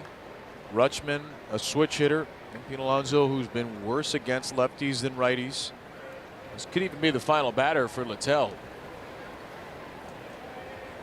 Here's his 2-2.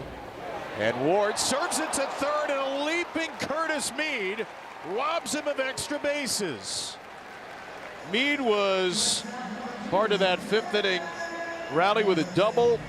He's reached base on an error at third. And now he makes an impact down at third, snaring the Ward line drive.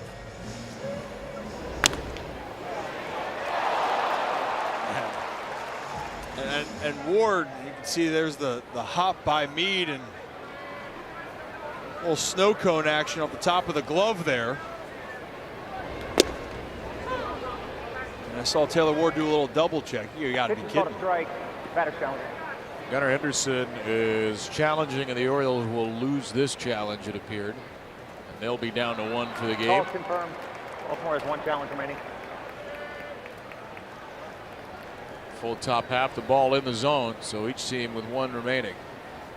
Zach Littell stays in there for a 3rd time facing Gunnar Henderson. Was hit Littell well historically. Only 1 for 13 in the series. There goes Cowser. Throw from Ruiz is in front of the bag. It's a steal for Colton, who's had a heck of an inning. His 3rd steal of the year. He's in scoring position with an 0-2 count. Well, showing off all the faces right now of his game. And he got a great jump here. Healthy lead, great jump. No chance for Ruiz. Now 2 strikes on Henderson as Littell tries to get through 5.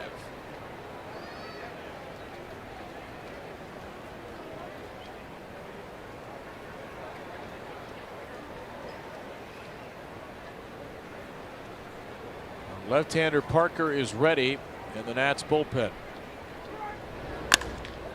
Henderson to left field. Foul ball. Oh, man. Corey Blazer, the third base umpire, threw his hands up right away. The Orioles are checking, and they will challenge. I was going to say that looked close.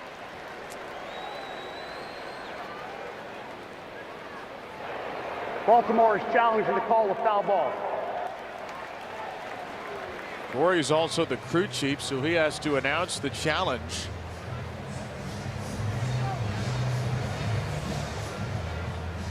Well, let's see again. I don't think so. I saw some green pop up there, but not any white chalk. That's going to be foul, I think. After review, the call in the field is confirmed. It's a foul ball. Baltimore will lose their challenge. It's got to be satisfying when you're the umpire whose call got challenged, and then you get to announce that your call was confirmed. Oh, no doubt. That was a very proud call right there.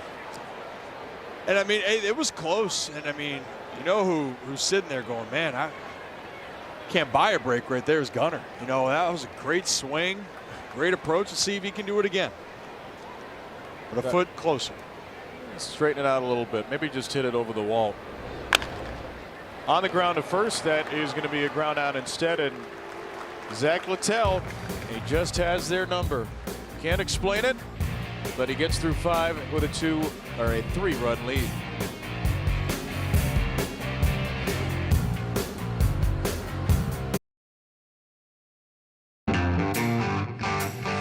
Today's troop recognition is brought to you by Navy Federal Credit Union. Navy Federal Credit Union proudly serves the armed forces, the DoD, veterans, and their families.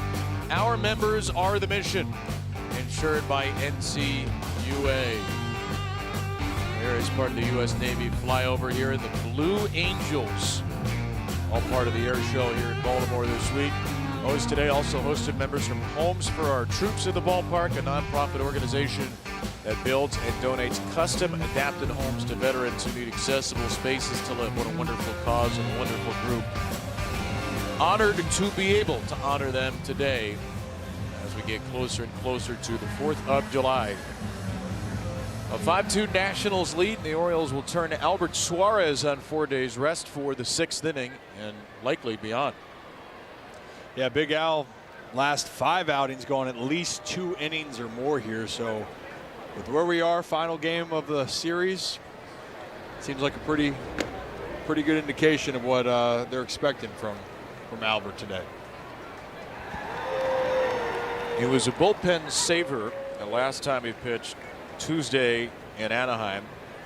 3 hitless, scoreless innings, 1 walk, 3 Ks in relief from Shane Baz. Was the only reliever the Orioles used that day, and he'll probably pitch as long as the Orioles are trailing, or maybe if the Orioles get within 1 run they make a move. But they used 4 relievers yesterday. Kyle Bradish only goes 4+ today, and Suarez starts his outing with a soft ground ball to Sammy off the bat of Jacob Young.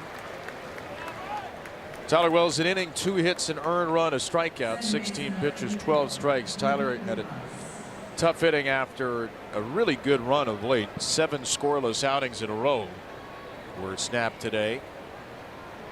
And Suarez try to keep the Orioles in the game. They got a 2-run homer from Pete Alonso in the first and have surrendered 5 straight runs since.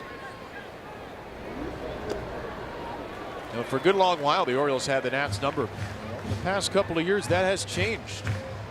Washington has won or tied the last 5 series between these teams. And the Orioles had a great chance to snap that winless streak after a Game 1 win. Lost in extra innings yesterday, and it will have to come back again today. Jordan Bibas to the hole. Jackson Holliday, a good sliding play. And that was smooth right there from Jackson Holliday. And I love Albert Suarez continuing to go after, but here's the replay again. A little spin, take your time, great throw. Seems like he's moving pretty well out there, coming off a little bit of the groin tightness.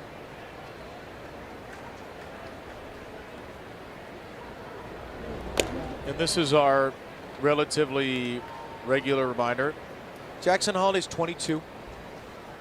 Yes, he is. I know we've been hearing about him for a while. He's 22 years old. He's gotten better defensively. He will continue to get better defensively.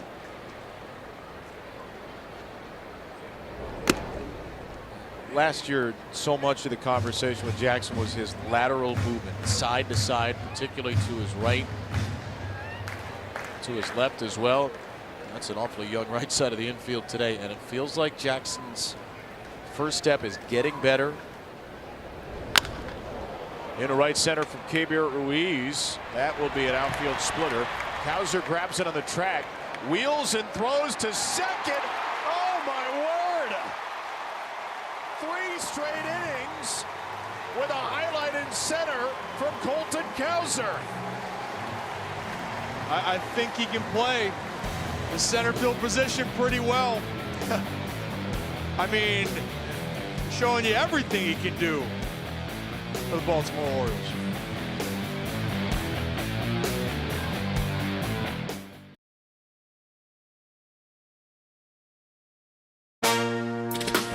You can stream Massive Plus on iOS and Android mobile devices, Apple TV, Amazon Fire TV, and Roku. Don't miss a pitch with a Massive Plus monthly subscription. Available for only $19.99 a month. Go to MassivSports.com or scan the QR code to get yours today. Well, the Nats turn to their bullpen, a bullpen that has had a rather troubling week. Did get the win yesterday, but only after giving up 2 runs in the 8th.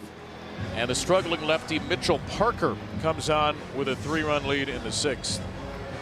Well, that's been a theme here. They had a couple lefties go yesterday. Mitchell Parker, slider dominant, 52% of the time he's going to throw that, 15% out in the curve, 4-seam fastball, and we'll see a very rare split as well. Rutschman, Alonso, and Basayo, the do-ups. Parker's last outing Thursday against the Phillies came in with a 5-0 lead in the 6th inning, gave up 3 runs, only got 1 out. 2 hits, 2 walks, and 5 batters, 18 pitches, 9 strikes. Parker had a .338 ERA in his first 7 games of the year, then gave up 5 runs in an inning against the Miami Marlins May the 9th, and has an .859 ERA in his 14 outings since, allowing 7 home runs and 33 hits over those 22 innings. He's been scored on 5 of the last 6 games. And overall, 11 of the last 14, which is just a staggering number for a reliever. Well, we're talking about with Littell that the numbers don't look as good, but he's had success against the Orioles. Well, Mitchell Parker, his best start, because he started last year, best start of his career was against the Orioles. 8 innings, only 1 hit given up during that time frame. So some guys just like facing certain teams. Adley shoots one into right, pretty well hit right at Dylan Cruz, and Rutschman's retired for the first time.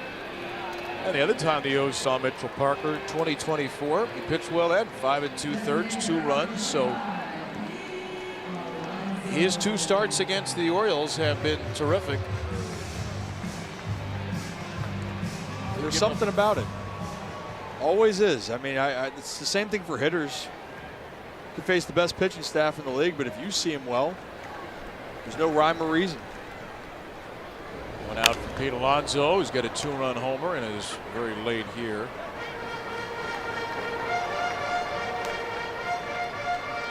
Alonso 3 for 8 with a walk against Parker in his time with the New York Mets.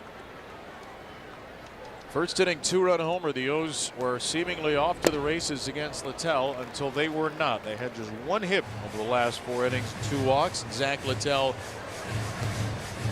once again, his 13th time against the Orioles. 13 times he's given up 3 runs or less. 0-2 into the shortstop hole. A rangy Abrams makes a phenomenal play, and Garcia's pick was rather strong as well. Yeah, good play all around from the Nats defense there. And C.J. Abrams had a nice play on the contact in the 10th inning against the Orioles, and you can see why I say the future can be bright in this infield for the Nats. C.J. Abrams quick to get rid of the ball, and Luis Garcia able to go out there and pick it. But you know, this is why for Nats fans there's excitement with those guys. I mean, C.J. Abrams, Luis Garcia, very young team, and they're still trying to figure out what they possibly can do. Now, C.J. Abrams and Luis Garcia, well, they've been doing a lot offensively this year.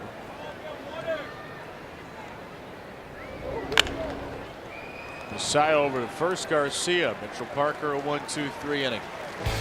We go to the 7th. It's 5-2 Nats.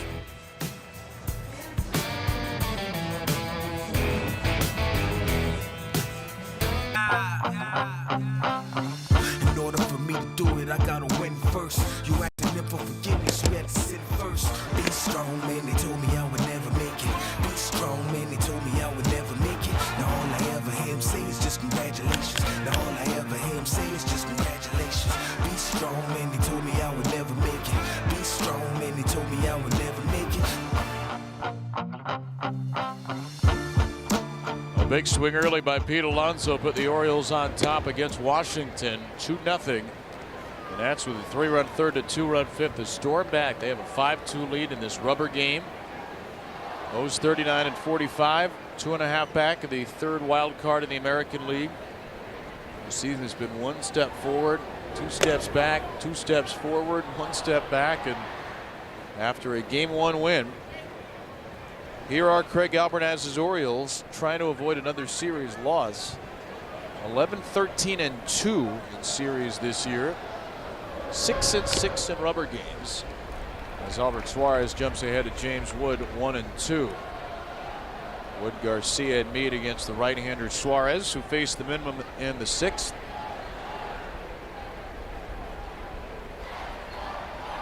And that foul ball got a piece of Adley.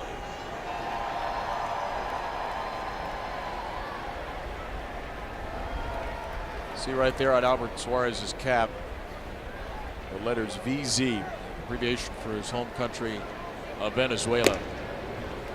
The Orioles had a moment of silence a couple of days ago for the victims of the horrible earthquakes in Venezuela over the weekend.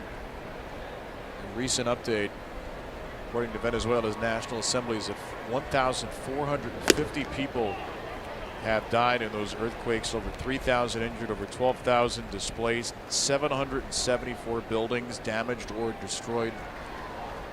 Tragically, the death toll will certainly be higher than that as folks still work out from the rubble of those homes and buildings lost. A terrible, terrible, terrible environmental tragedy in Venezuela over the weekend. Certainly on Albert Suarez's mind, and we send our love and our hearts out to anyone from Venezuela, his friends and family down there connected to the region in some way. Oh, it is heavy on Albert's mind and his heart. With that little appreciation on his hat as he pitches here in the big leagues. There's a pop-up from Luis Garcia that will get out of play. Strikeout of James Wood began the inning. Suarez put together another nice relief outing, but now he's got to deal with the unstoppable Garcia, who has all 4 of the Nats' RBIs today.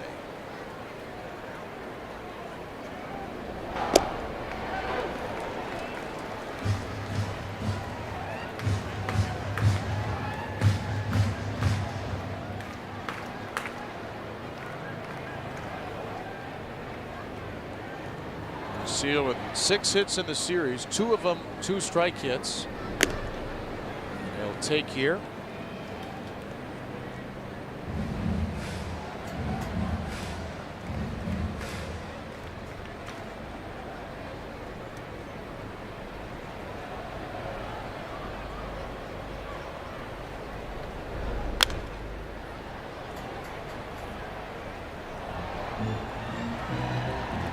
Odd day for Kyle Bradish, the lowest strike rate of his career, just 47%. And you mentioned earlier, it was very similar to the way the start in Toronto a month ago went, especially those 2-out walks that really hurt Kyle today. It certainly did.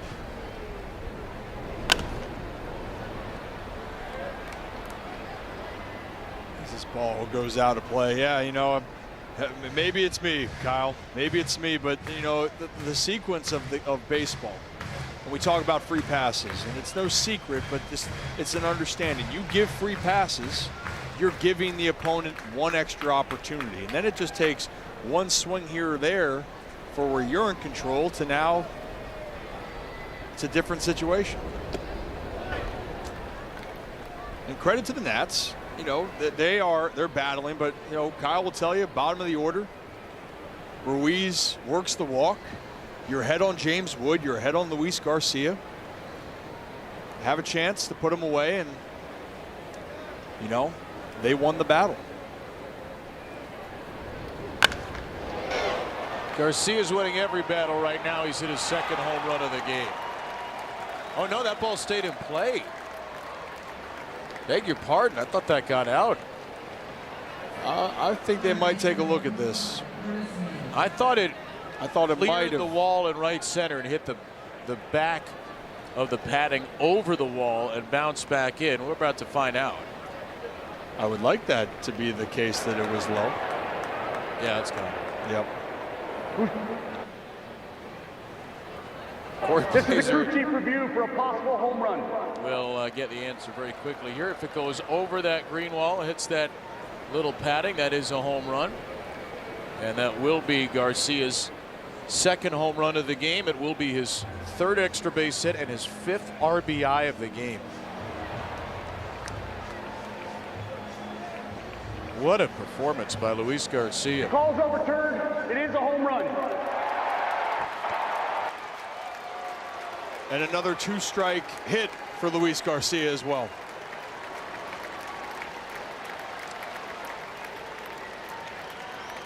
Is there anybody in baseball hotter right now?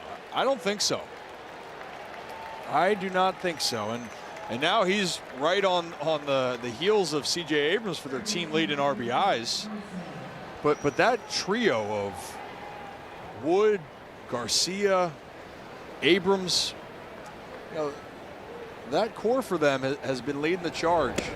And that's something you mentioned. Garcia's been in the league for a while, but he's still so young. Man, I'm not saying that no one saw this coming, but I don't think that people would say going in that this offense would be doing what they were doing so far this year. Curtis Mead to shortstop. That's out number 2. Well, Garcia had already homered for a 5th consecutive start. His 3 hits have all been extra base hits. His 3 hits have all driven in runs. His 5 RBIs are 1 off a career high. He does have a 3-homer game last September against the White Sox, so this is his 6th career multi-homer game and his 3rd of the season.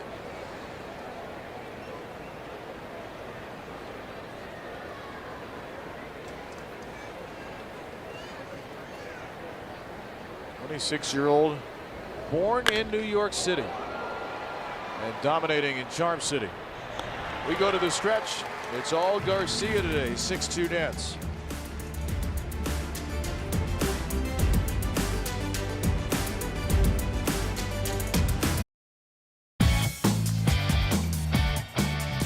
Orioles baseball on Masson, brought to you by Bet365, where winning is everything. And by Antwerpen Automotive, sizzling savings on your favorite brands at Antwerpen Automotive, where Jack says yes to every deal. Save at jacksaysyes.com. Join us tomorrow as the Orioles kick off a new series against the first place Chicago White Sox. 6 p.m. Ozex pregame presented by Bet365. Shane Boz and Sean Burke. The alliterative matchup for the game. Kevin Brown, Ryan Ripken back with you. A strange game for the Orioles again. They get off to a great lead. Pete Alonso with a 2-run home run. Nats have rallied back. Luis Garcia's had a monster game, and despite great Colton Cowser defense, the Nats are in control. Yeah, I mean, it still feels like a game. You got everything you wanted. You got through the first inning. You got the lead, and it still felt, when the Nats were up 3-2, it still felt like it was a game that you should be leading. And obviously you have an error there, but walks, errors, they add up, and that's just been what it's been for the Orioles here over the first 6.5. Colton's certainly been the bright spot. I mean, 3 straight innings, Colton's made a great play in center field. This was in the 4th. Maybe a home run robbery in the 5th, and then how about this throw in the 6th? I mean, he's showing off really everything he can do besides hitting the home runs, which we've seen. The biggest thing, he stole a base, and then he went out there and you rob a homer and you show the strong arm, and be able to spin that way and back. You know, KB, that's not an easy play to make. That's why for Ruiz, I don't blame him going for 2. But that's the special talent that Cowser has. He's got the Orioles' only hit since the 1st inning, and you mentioned the steal, their only steal. He's due up 3rd in this inning as Mitchell Parker continues to throw. Lefty, righty, lefty, Beavers, Mayo, and Cowser. There is no one warming in the Nationals bullpen. Beavers a walk and a strikeout in his return off the injury list, and a 1-1 count. Parker breezed through a 10-pitch perfect 6th inning. His role as a logman with the Nats bullpen this season, he has struggled to a 6.23 ERA, but not today. Strike 2 on Beavers is right on the edge. Orioles do have a switch hitter, Leody Taveras, and 3 righties, Tyler O'Neill, Blaze Alexander, and Chadwick Tromp on the bench. We'll see if any of them pinch hit for Cowser here. Doesn't seem like the Nats are going to get a reliever up anytime soon. 2-2 to Beavers.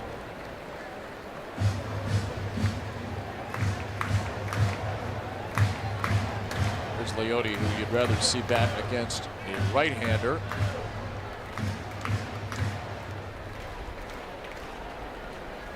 Chadwick Tromp was one of the offensive stars of the game yesterday. 2 hits, RBI, and a run. He stays on the roster today. Sam Huff DFA, and Beavers designated for the dugout after a Parker strikeout.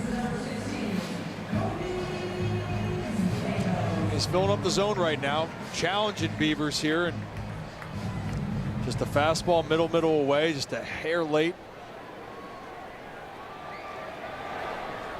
Well, Kobe Mayo against a lefty is often a winning combination for the Orioles.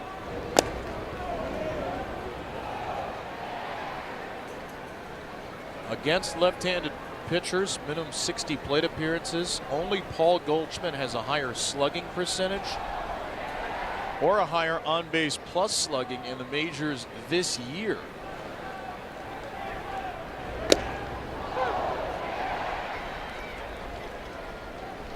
Friday night, Kobe had a double against a lefty, Andrew Alvarez. 2 for 8, 2 doubles, a walk in the series. Strike 2. Nats took 2 of 3 down in DC in mid-May, trying to win the season series and win both of the series in the season.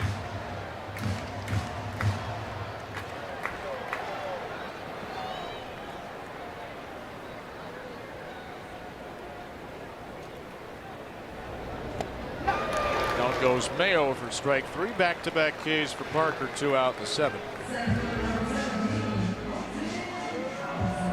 He's locating his fastball, locating the off-speed breaking stuff, and right here,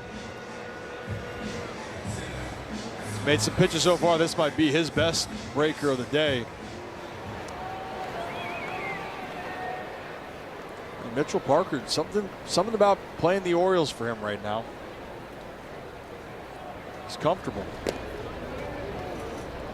No pinch hitter in a 6-2 game with 2 outs, nobody on.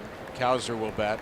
That's the official phrase of the day. There's something about playing the Orioles Bowl right now for these Nats. Yeah, I mean, we made the comments about the Nats bullpen, but that's also another one that's starting to creep into people's minds. Is you see some matchups that you think will favor the team,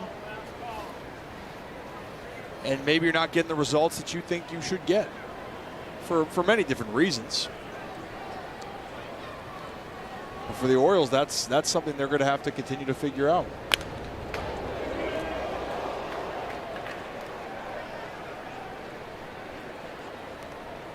As we look back into the stands, that ball zoomed in there. It appears everybody's okay. Back to fan, just picked it up, held it up, and is trying to loosen up the crowd. Guy to Gunner City Connect jersey. 2-2.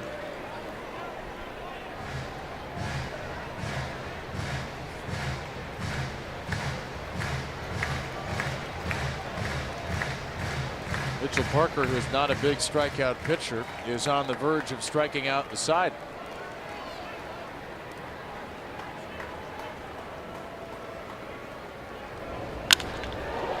Cowser instead to right field. Center field, right of center. Dumps in a base hit. His 3rd hit against a lefty over the past week plus. And his 2nd hit of the game as Cowser extends the inning for Jackson Holliday. And how about his 2nd 2-strike hit as well? You know, this is a great at bat. Seen a little bit deeper in, fastball in, couldn't sneak it by him. You know, and this is the Cowser when people have heard about the report of this prospect with this talent and this ability. Holliday rips one to deep right, and that will go. A jolt from Jackson and a left-on-left Holliday homer puts the Orioles right back in the thick of it. Bill Stetka flips it onto the field, our team historian. Didn't want to be a part of that history, apparently. 6-4 as Holliday smashes one for Parker to bring the O's within 2. And just as I was talking about the prospect and the reports on Colton Cowser, well, don't forget about what Jackson Holliday, what he can possess and how young he still is. And he gets a hanger right there. And he doesn't miss it now. Here we go. And there's Bill. Didn't we hold on to that one? What's up with that? Bill and Alex think they're having a great time here. Just uninterrupted in the front row. The pesky baseball comes sailing in to ruin their afternoon. What are you doing, Bill? Come on, Bill. Give it to a kid. It's a family Sunday. And I know he enjoys the Sunday games. And well, bigger thing here, the Birds are back in it. And here we are again. And actually, this is the Orioles' 4th 2-out RBI of the game, and there is that hanging breaking ball that Jackson stays back on. And for Jackson, left on left, and I know, just like for a lot of the Orioles hitters, and for him, you're battling the injury, you're trying to get comfortable, you deal with another, you're out of the lineup. Oh, Bill did give it away. I'm sorry. I apologize. I thought Bill flipped it on the field. I didn't mean to cut you off. I just had to correct the record. No, you know, and you should. And you should. We should know better with that with Bill. He's always looking to help and give right. back. But I got to give Bill a hard time. Bill is a giving man. Got to give Bill a hard time, though. Great steward of this organization who we will give a hard time. 3-0 for Ward now. But here we are again. I mean, this Orioles team, they're always going to continue to fight back. Now you're one swing away if you can get Taylor Ward on base. And they can get Taylor Ward on base. Just like that, Gunnar Henderson represents the game-tying run with another left-hander, Richard Lovelady, quickly heating up. For Holiday, by the way, his first home run against a lefty since last September 3rd against San Diego's Nestor Cortez. His 6th career home run off a lefty. And Blake Buterus coming to the mound, and it appears he's being accompanied by one of the Nationals' athletic trainers.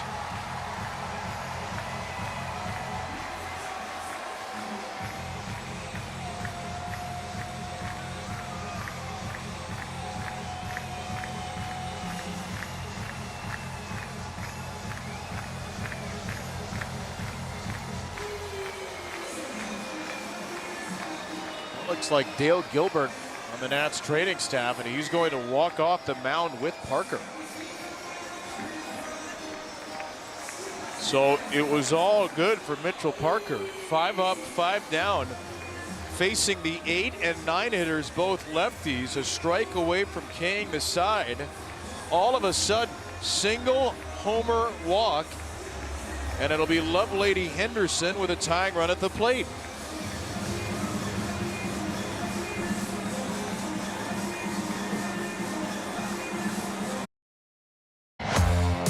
Friday, July 10th, the Orioles host the Royals. 20,000 fans, 21 and up, receive a reversible floppy hat presented by Coors Light. Plus, you can enjoy $5 Coors Lights and pregame activities in Legends Park as part of a Party at the Yard Friday. Go to Orioles.com/tickets. Jackson Holliday's first home run against a left-handed pitcher this year. Colton Cowser, a left-hander, with a 2-out, 2-strike single, setting up the Holiday home run. Taylor Ward walked, and then Mitchell Parker was removed from the game with an apparent injury. So Richard Lovelady comes into the game. Lefty who's worked in a variety of roles, but in none of those roles has he retired Gunnar Henderson. The last time Henderson faced Lovelady, May 17th in D.C. Lovelady started the game, and Henderson in the number 2 spot opened his account with an upper deck home run. Gunnar also had a run-scoring single against Lovelady as part of a save opportunity in the 9th inning of the Friday game that series. 3 for 3 against Richard Lovelady, and he represents a tying run against him here in the 7th. It always feels good when you have history that's on your side against somebody.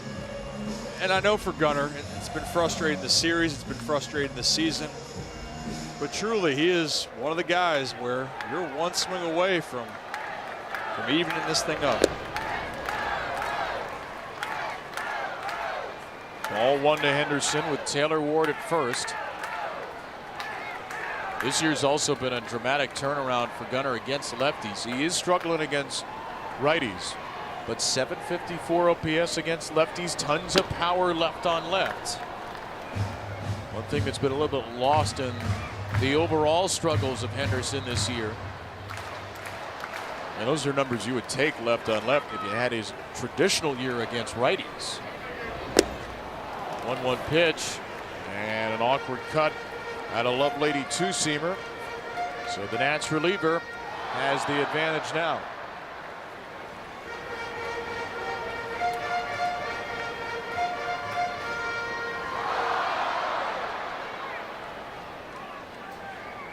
Henderson just one hit in the series. A 10th inning single yesterday. Fights off another two-seamer from the soft tossing Richard Lovelady. Well, that power for Gunnar against lefties, 5 off breaking or off speed of the 6. See if he hangs one here.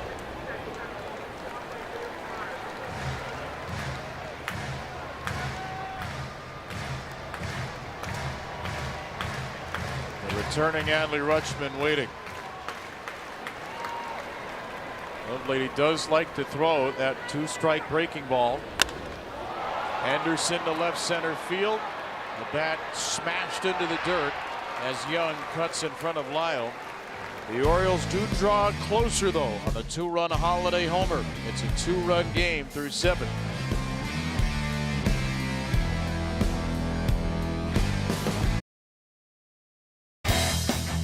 Our Supermo Camp presented by Hyundai, the Hyundai Getaway Sales Event. Feels so right, it almost feels wrong. Only at your local Hyundai dealer. Everybody was looking up midway through the game when the Blue Angels took flight over the Inner Harbor and over Camden Yards as part of Sail 250 Maryland and Air Show Baltimore. The rehearsal on Friday, the actual show yesterday and today. Made for one heck of a spectacular and spectacularly loud couple of innings.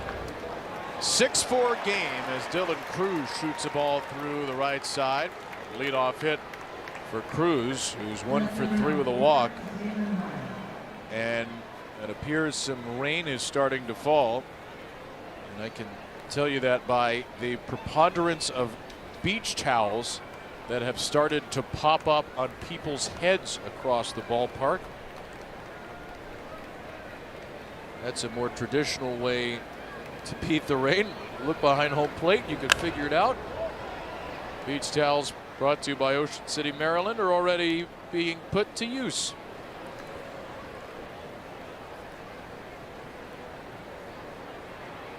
Albert Suarez out there in the mist. His 3rd inning of relief. He's given up a run on 3 hits and misses with ball 1 to Dalen Lyle. Kevin Brown, Ryan Ripken with Rob Long and our wonderful Masson crew with you. This is the rubber game. The Orioles scored the first 2 and they've scored the last 2. The Nats with 6 unanswered in between. So the winner goes the series spoils. Off the end of the bat to left. That ball travels a long way. And Ward, stepping onto the warning track, eventually puts it away. Lyles 0 for 4. It's the 2nd straight day and Lyles hit a ball to left that off the bat didn't seem like it was going to have that carry. It's one of the other players on this Nationals roster having a really solid campaign.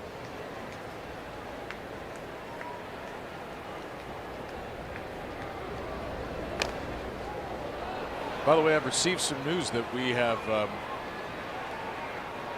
discovered who the pilots were on those Blue Angels earlier. I think we have a picture. Oh my gosh! I thought that's who it was. There they are. He is here. Big Ben and Mike Messina. Like they haven't aged a day in decades. At least 3 fans at Selfie Day today said, "Oh, we see Ben's coming back tomorrow because we saw him post a picture from the airport." Because that man could not travel anywhere without tweeting out a photo of his whereabouts at his airport gate. Ben will be back with us tomorrow.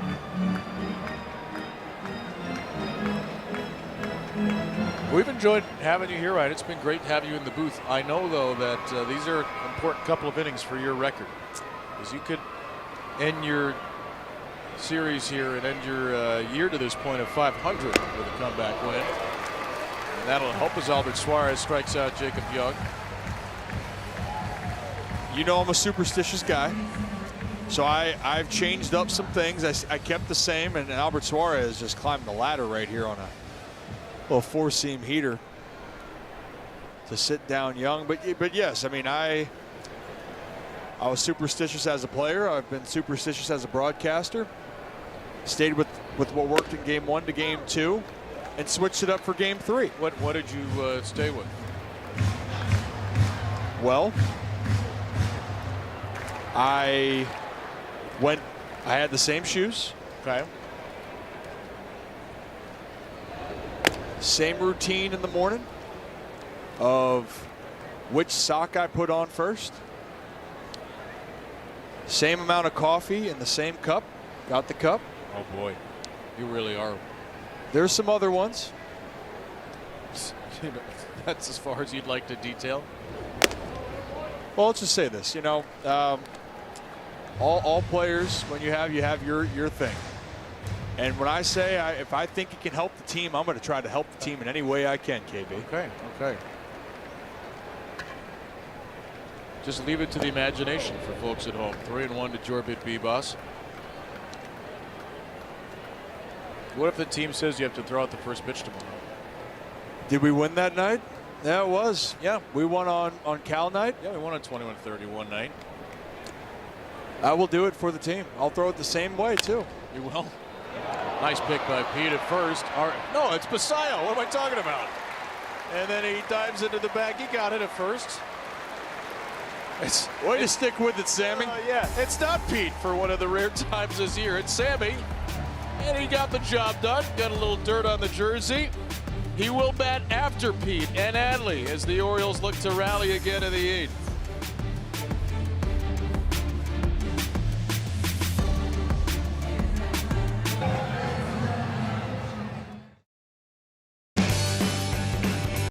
The Splash Cam presented by Hyundai got kicked off thanks to this Jackson Holiday home run in the 7th. The Hyundai Getaway Sales Event deals so right it almost feels wrong. Only at your local Hyundai dealer. Well, the 8th inning last night featured a couple of splash hits. The Orioles erased a 2-run deficit in yesterday's 8th inning with Pete Alonso and Samuel Basayo driving in the runs. They'll have a chance to do so again. Alonso and Basayo due up 2nd and 3rd in the inning. Adley Rutschman will lead off. And P.J. Poulin, who started that 8th inning for Washington, is back on in relief today. Richard Lovelady faced one batter. Gunnar Henderson got him out. And here's something you rarely see, Rip, which is the Nationals have made 3 straight left-handed relief changes in the bullpen. Parker, Lovelady, and Poulin, they've gone to a lefty 3 times in a row to try to see this game into the ninth. And maybe it was just because they felt how Foster Griffin was throwing yesterday. Adley challenging this 1-0 pitch, and it is a strike, so the Orioles are out.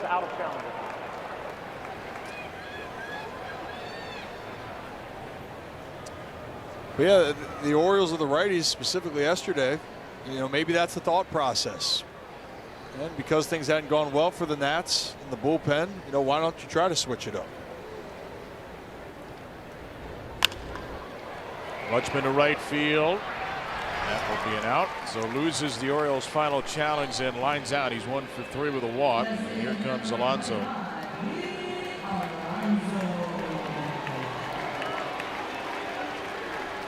Now the guy who followed Poulin and gave up the lead, Orlando Ribalta, is in the bullpen potentially to follow him again. Just very lightly getting loose here. 2-run home run for Pete today. His 29th career against Washington. Snapped a 19-game homerless streak against the Nats. Takes ball 1 a little bit wide. 2 2-run home runs. Alonso in the first Holiday in the 7th. Those were both runners at first. And the only time the Orioles have had a runner in scoring position today was in the 5th inning when Colton Cowser singled and stole second with 2 outs. Gunnar Henderson grounded out.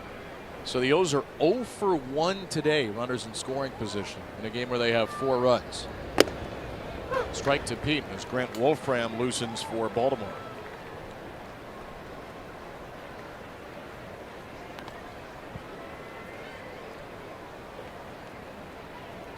Sayo, then Dylan Beavers, the do-ups.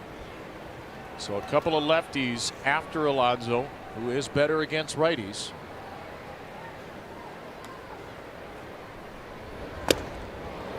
Swing and a miss, 2-2.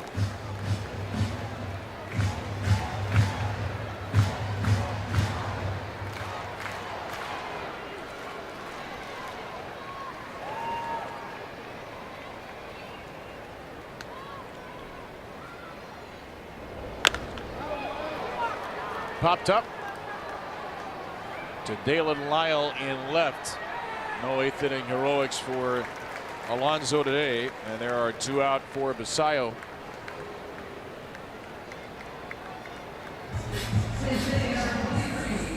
It will not be 2 out for Basayo. Blaze Alexander has come off the bench to pinch hit for Sammy.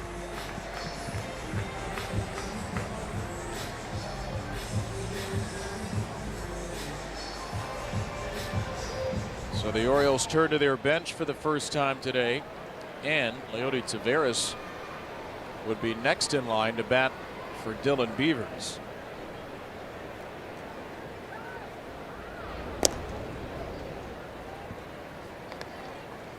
Alexander, a pretty good guy to pull off the bench. 2 for 7 with a 2-run single and a walk in this series, now up to 370 since May the 1st. An OPS of 962. And a ground ball foul for strike 1.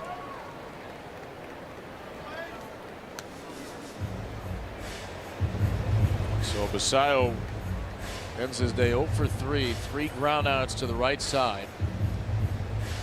Alexander will likely come into play third and move Kobe Mayo over to first.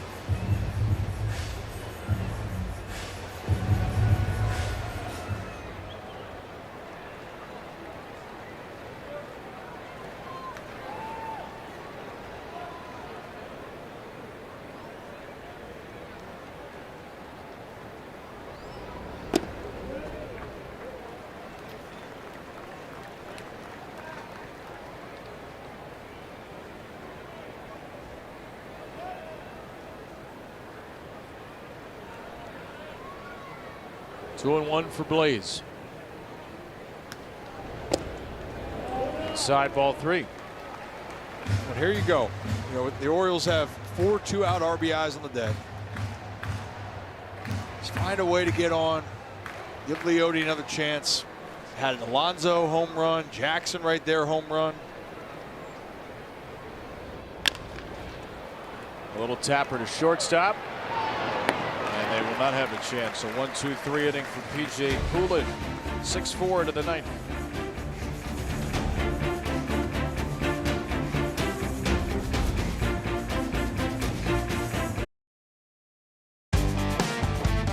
A reminder, in partnership with Tower Federal Credit Union, all veterans and active military members receive a complimentary Orioles cap. Veterans and service members can present a valid military ID at the guest experience kiosk behind home plate. Get tickets today at Orioles.com/tickets. Grant Wolfram into the game with the Orioles trailing 6-4 in the 9th. He'll face 9-1-2 after throwing a perfect 8th inning against 9-1-2 on Friday night. He made quick work of it. Only 10 pitches, 2 strikeouts. And Grant hopefully can pick right off where he left off there in game 1 of the series. Blaze is indeed into the game at third. Kobe goes across the way to first. Only allowed a run in one of his last 13 games, Wolfram. Mike Elias spoke to the media yesterday, and he was asked his thoughts on the deadline, where he could help the team, and he said a little too early to talk about where we want to add. There's thought that the Orioles could use another left-handed reliever. Brent Wolfram, in just his second big league year. Keegan Aiken has been a reverse splits guy often. But give Grant Wolfram credit. He has pitched in some big spots recently and pitched very well. And he has a 27-3 strikeout to walk ratio. His FIP, fielding independent pitching mark, which is often predictive of your future ERA, is 156. It takes your strikeout, walk, and home run rates into consideration. And it's an easy home run rate to calculate. I mean, 0. He has a home run in 44 1/3 innings. And a big lefty.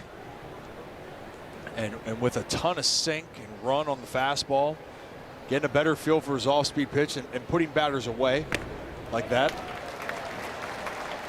That's kind of the evolution for Wolfram. And you know, I actually saw it during spring, is how are you able to get ahead and how are you able to finish? And for Grant, when you're setting it up with that sinker and getting that out pitch established more, that's a great curveball by him. You know, now he's kind of found that groove. Took a little bit of time, but he is. Wood belts one to center field, and Cowser will play that on a hop. James Wood has his first really sharply hit ball of the series in his second hit. Yeah, James Wood's at-bats have been a lot more like himself. Hit a rocket to left for an out, first at bat right there, just go right back up the middle, and that's a good sign for him. You know, and actually, you know, KB, he's one RBI away from hitting 50 on the year. He's on the run. Rutschman's throw is a good one. Adley in his return from the injured list cuts down the 6-6 Wood, trying to steal second.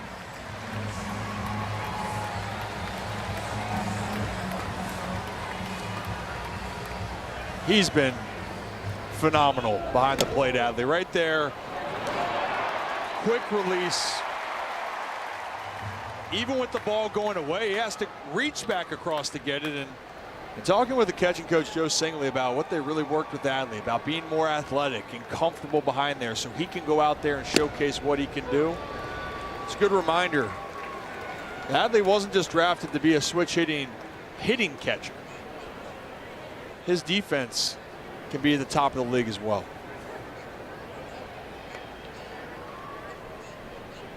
Statistically, he's been as good a defensive catcher as anybody in baseball, and I think anybody who's watched Adley Rutschman a lot this year would agree with that. The eye test has it. He caught that pitch very well. He's at the top in runs saved for a catcher. And part of it is, you know, we talk about for players that are trying to find themselves, sometimes it's reinventing yourself a little bit. Garcia, who's driven in 5 into the left field corner. Ward is there. And Justin Lawrence, who had the emergency save yesterday, is going to try for a save in back-to-back days for Washington. Dylan Beavers back off the injured list, will lead off in the 9th. Kobe Mayo behind him, and then Colton Cowser hoping to continue one of the best all-around games of his career. O's need 2.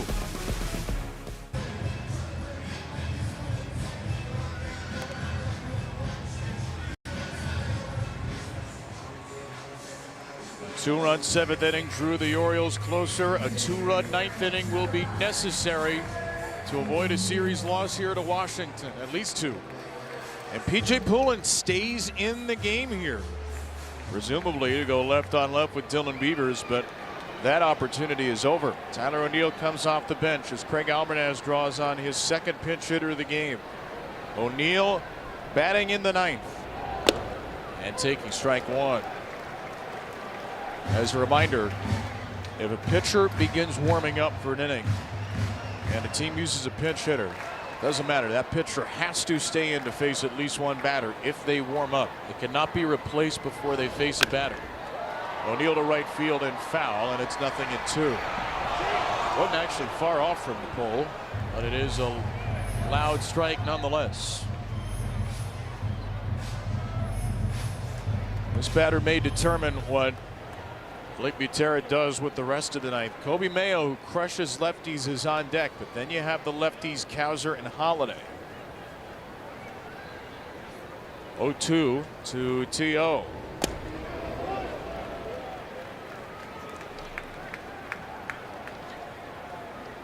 O'Neill 1 for 5 in the series. He has doubled. He has walked twice.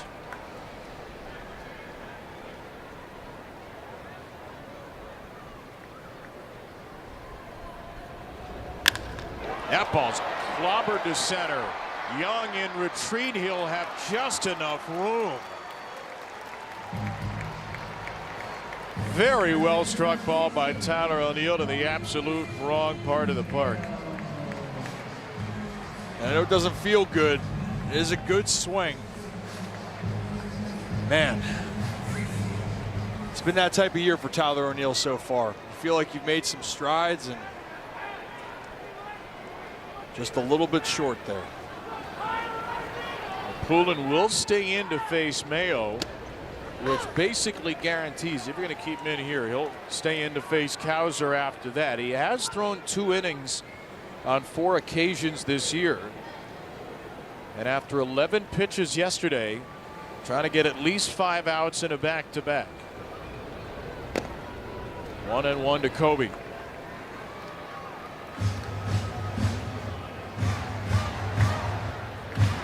The Orioles' last homestand, Kobe hit a home run off Jose Ferrer with 1 out, down 2 in the 9th. In the game on June the 9th, that started a 2-run game-tying rally in the 9th inning of that game. Mayo takes low for ball 2.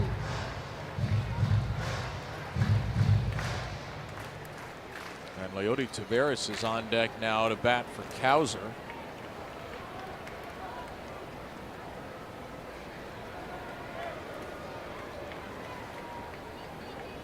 With Beavers and Rutschman back today, Jeremiah Jackson was optioned to AAA. Sam Huff DFA.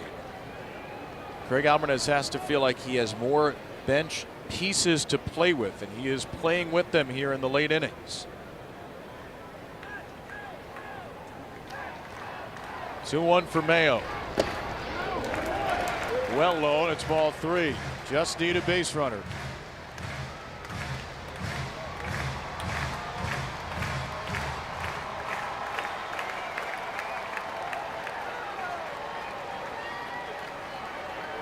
Will Kobe take another? He will.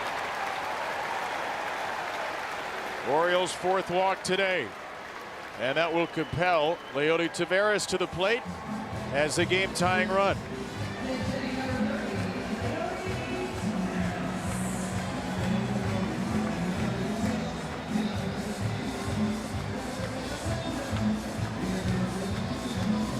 Blake Butera will certainly keep P.J. Poulin in the game now because Taveras is a much better hitter against righties.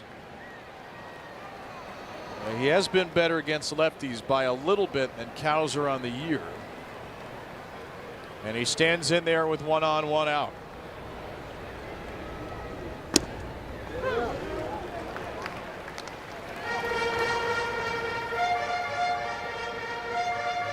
And if you're wondering why bat him against lefties, Cowser only 3 for 21 coming in, though he did have a single against the lefty Parker in his last at bat.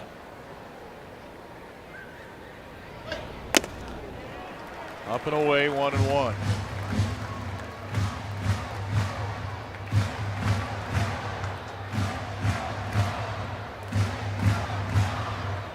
Second-year national P.J. Poulin just trying to grind through this 9th. An 11th round pick out of UConn by the Rockies 8 years ago.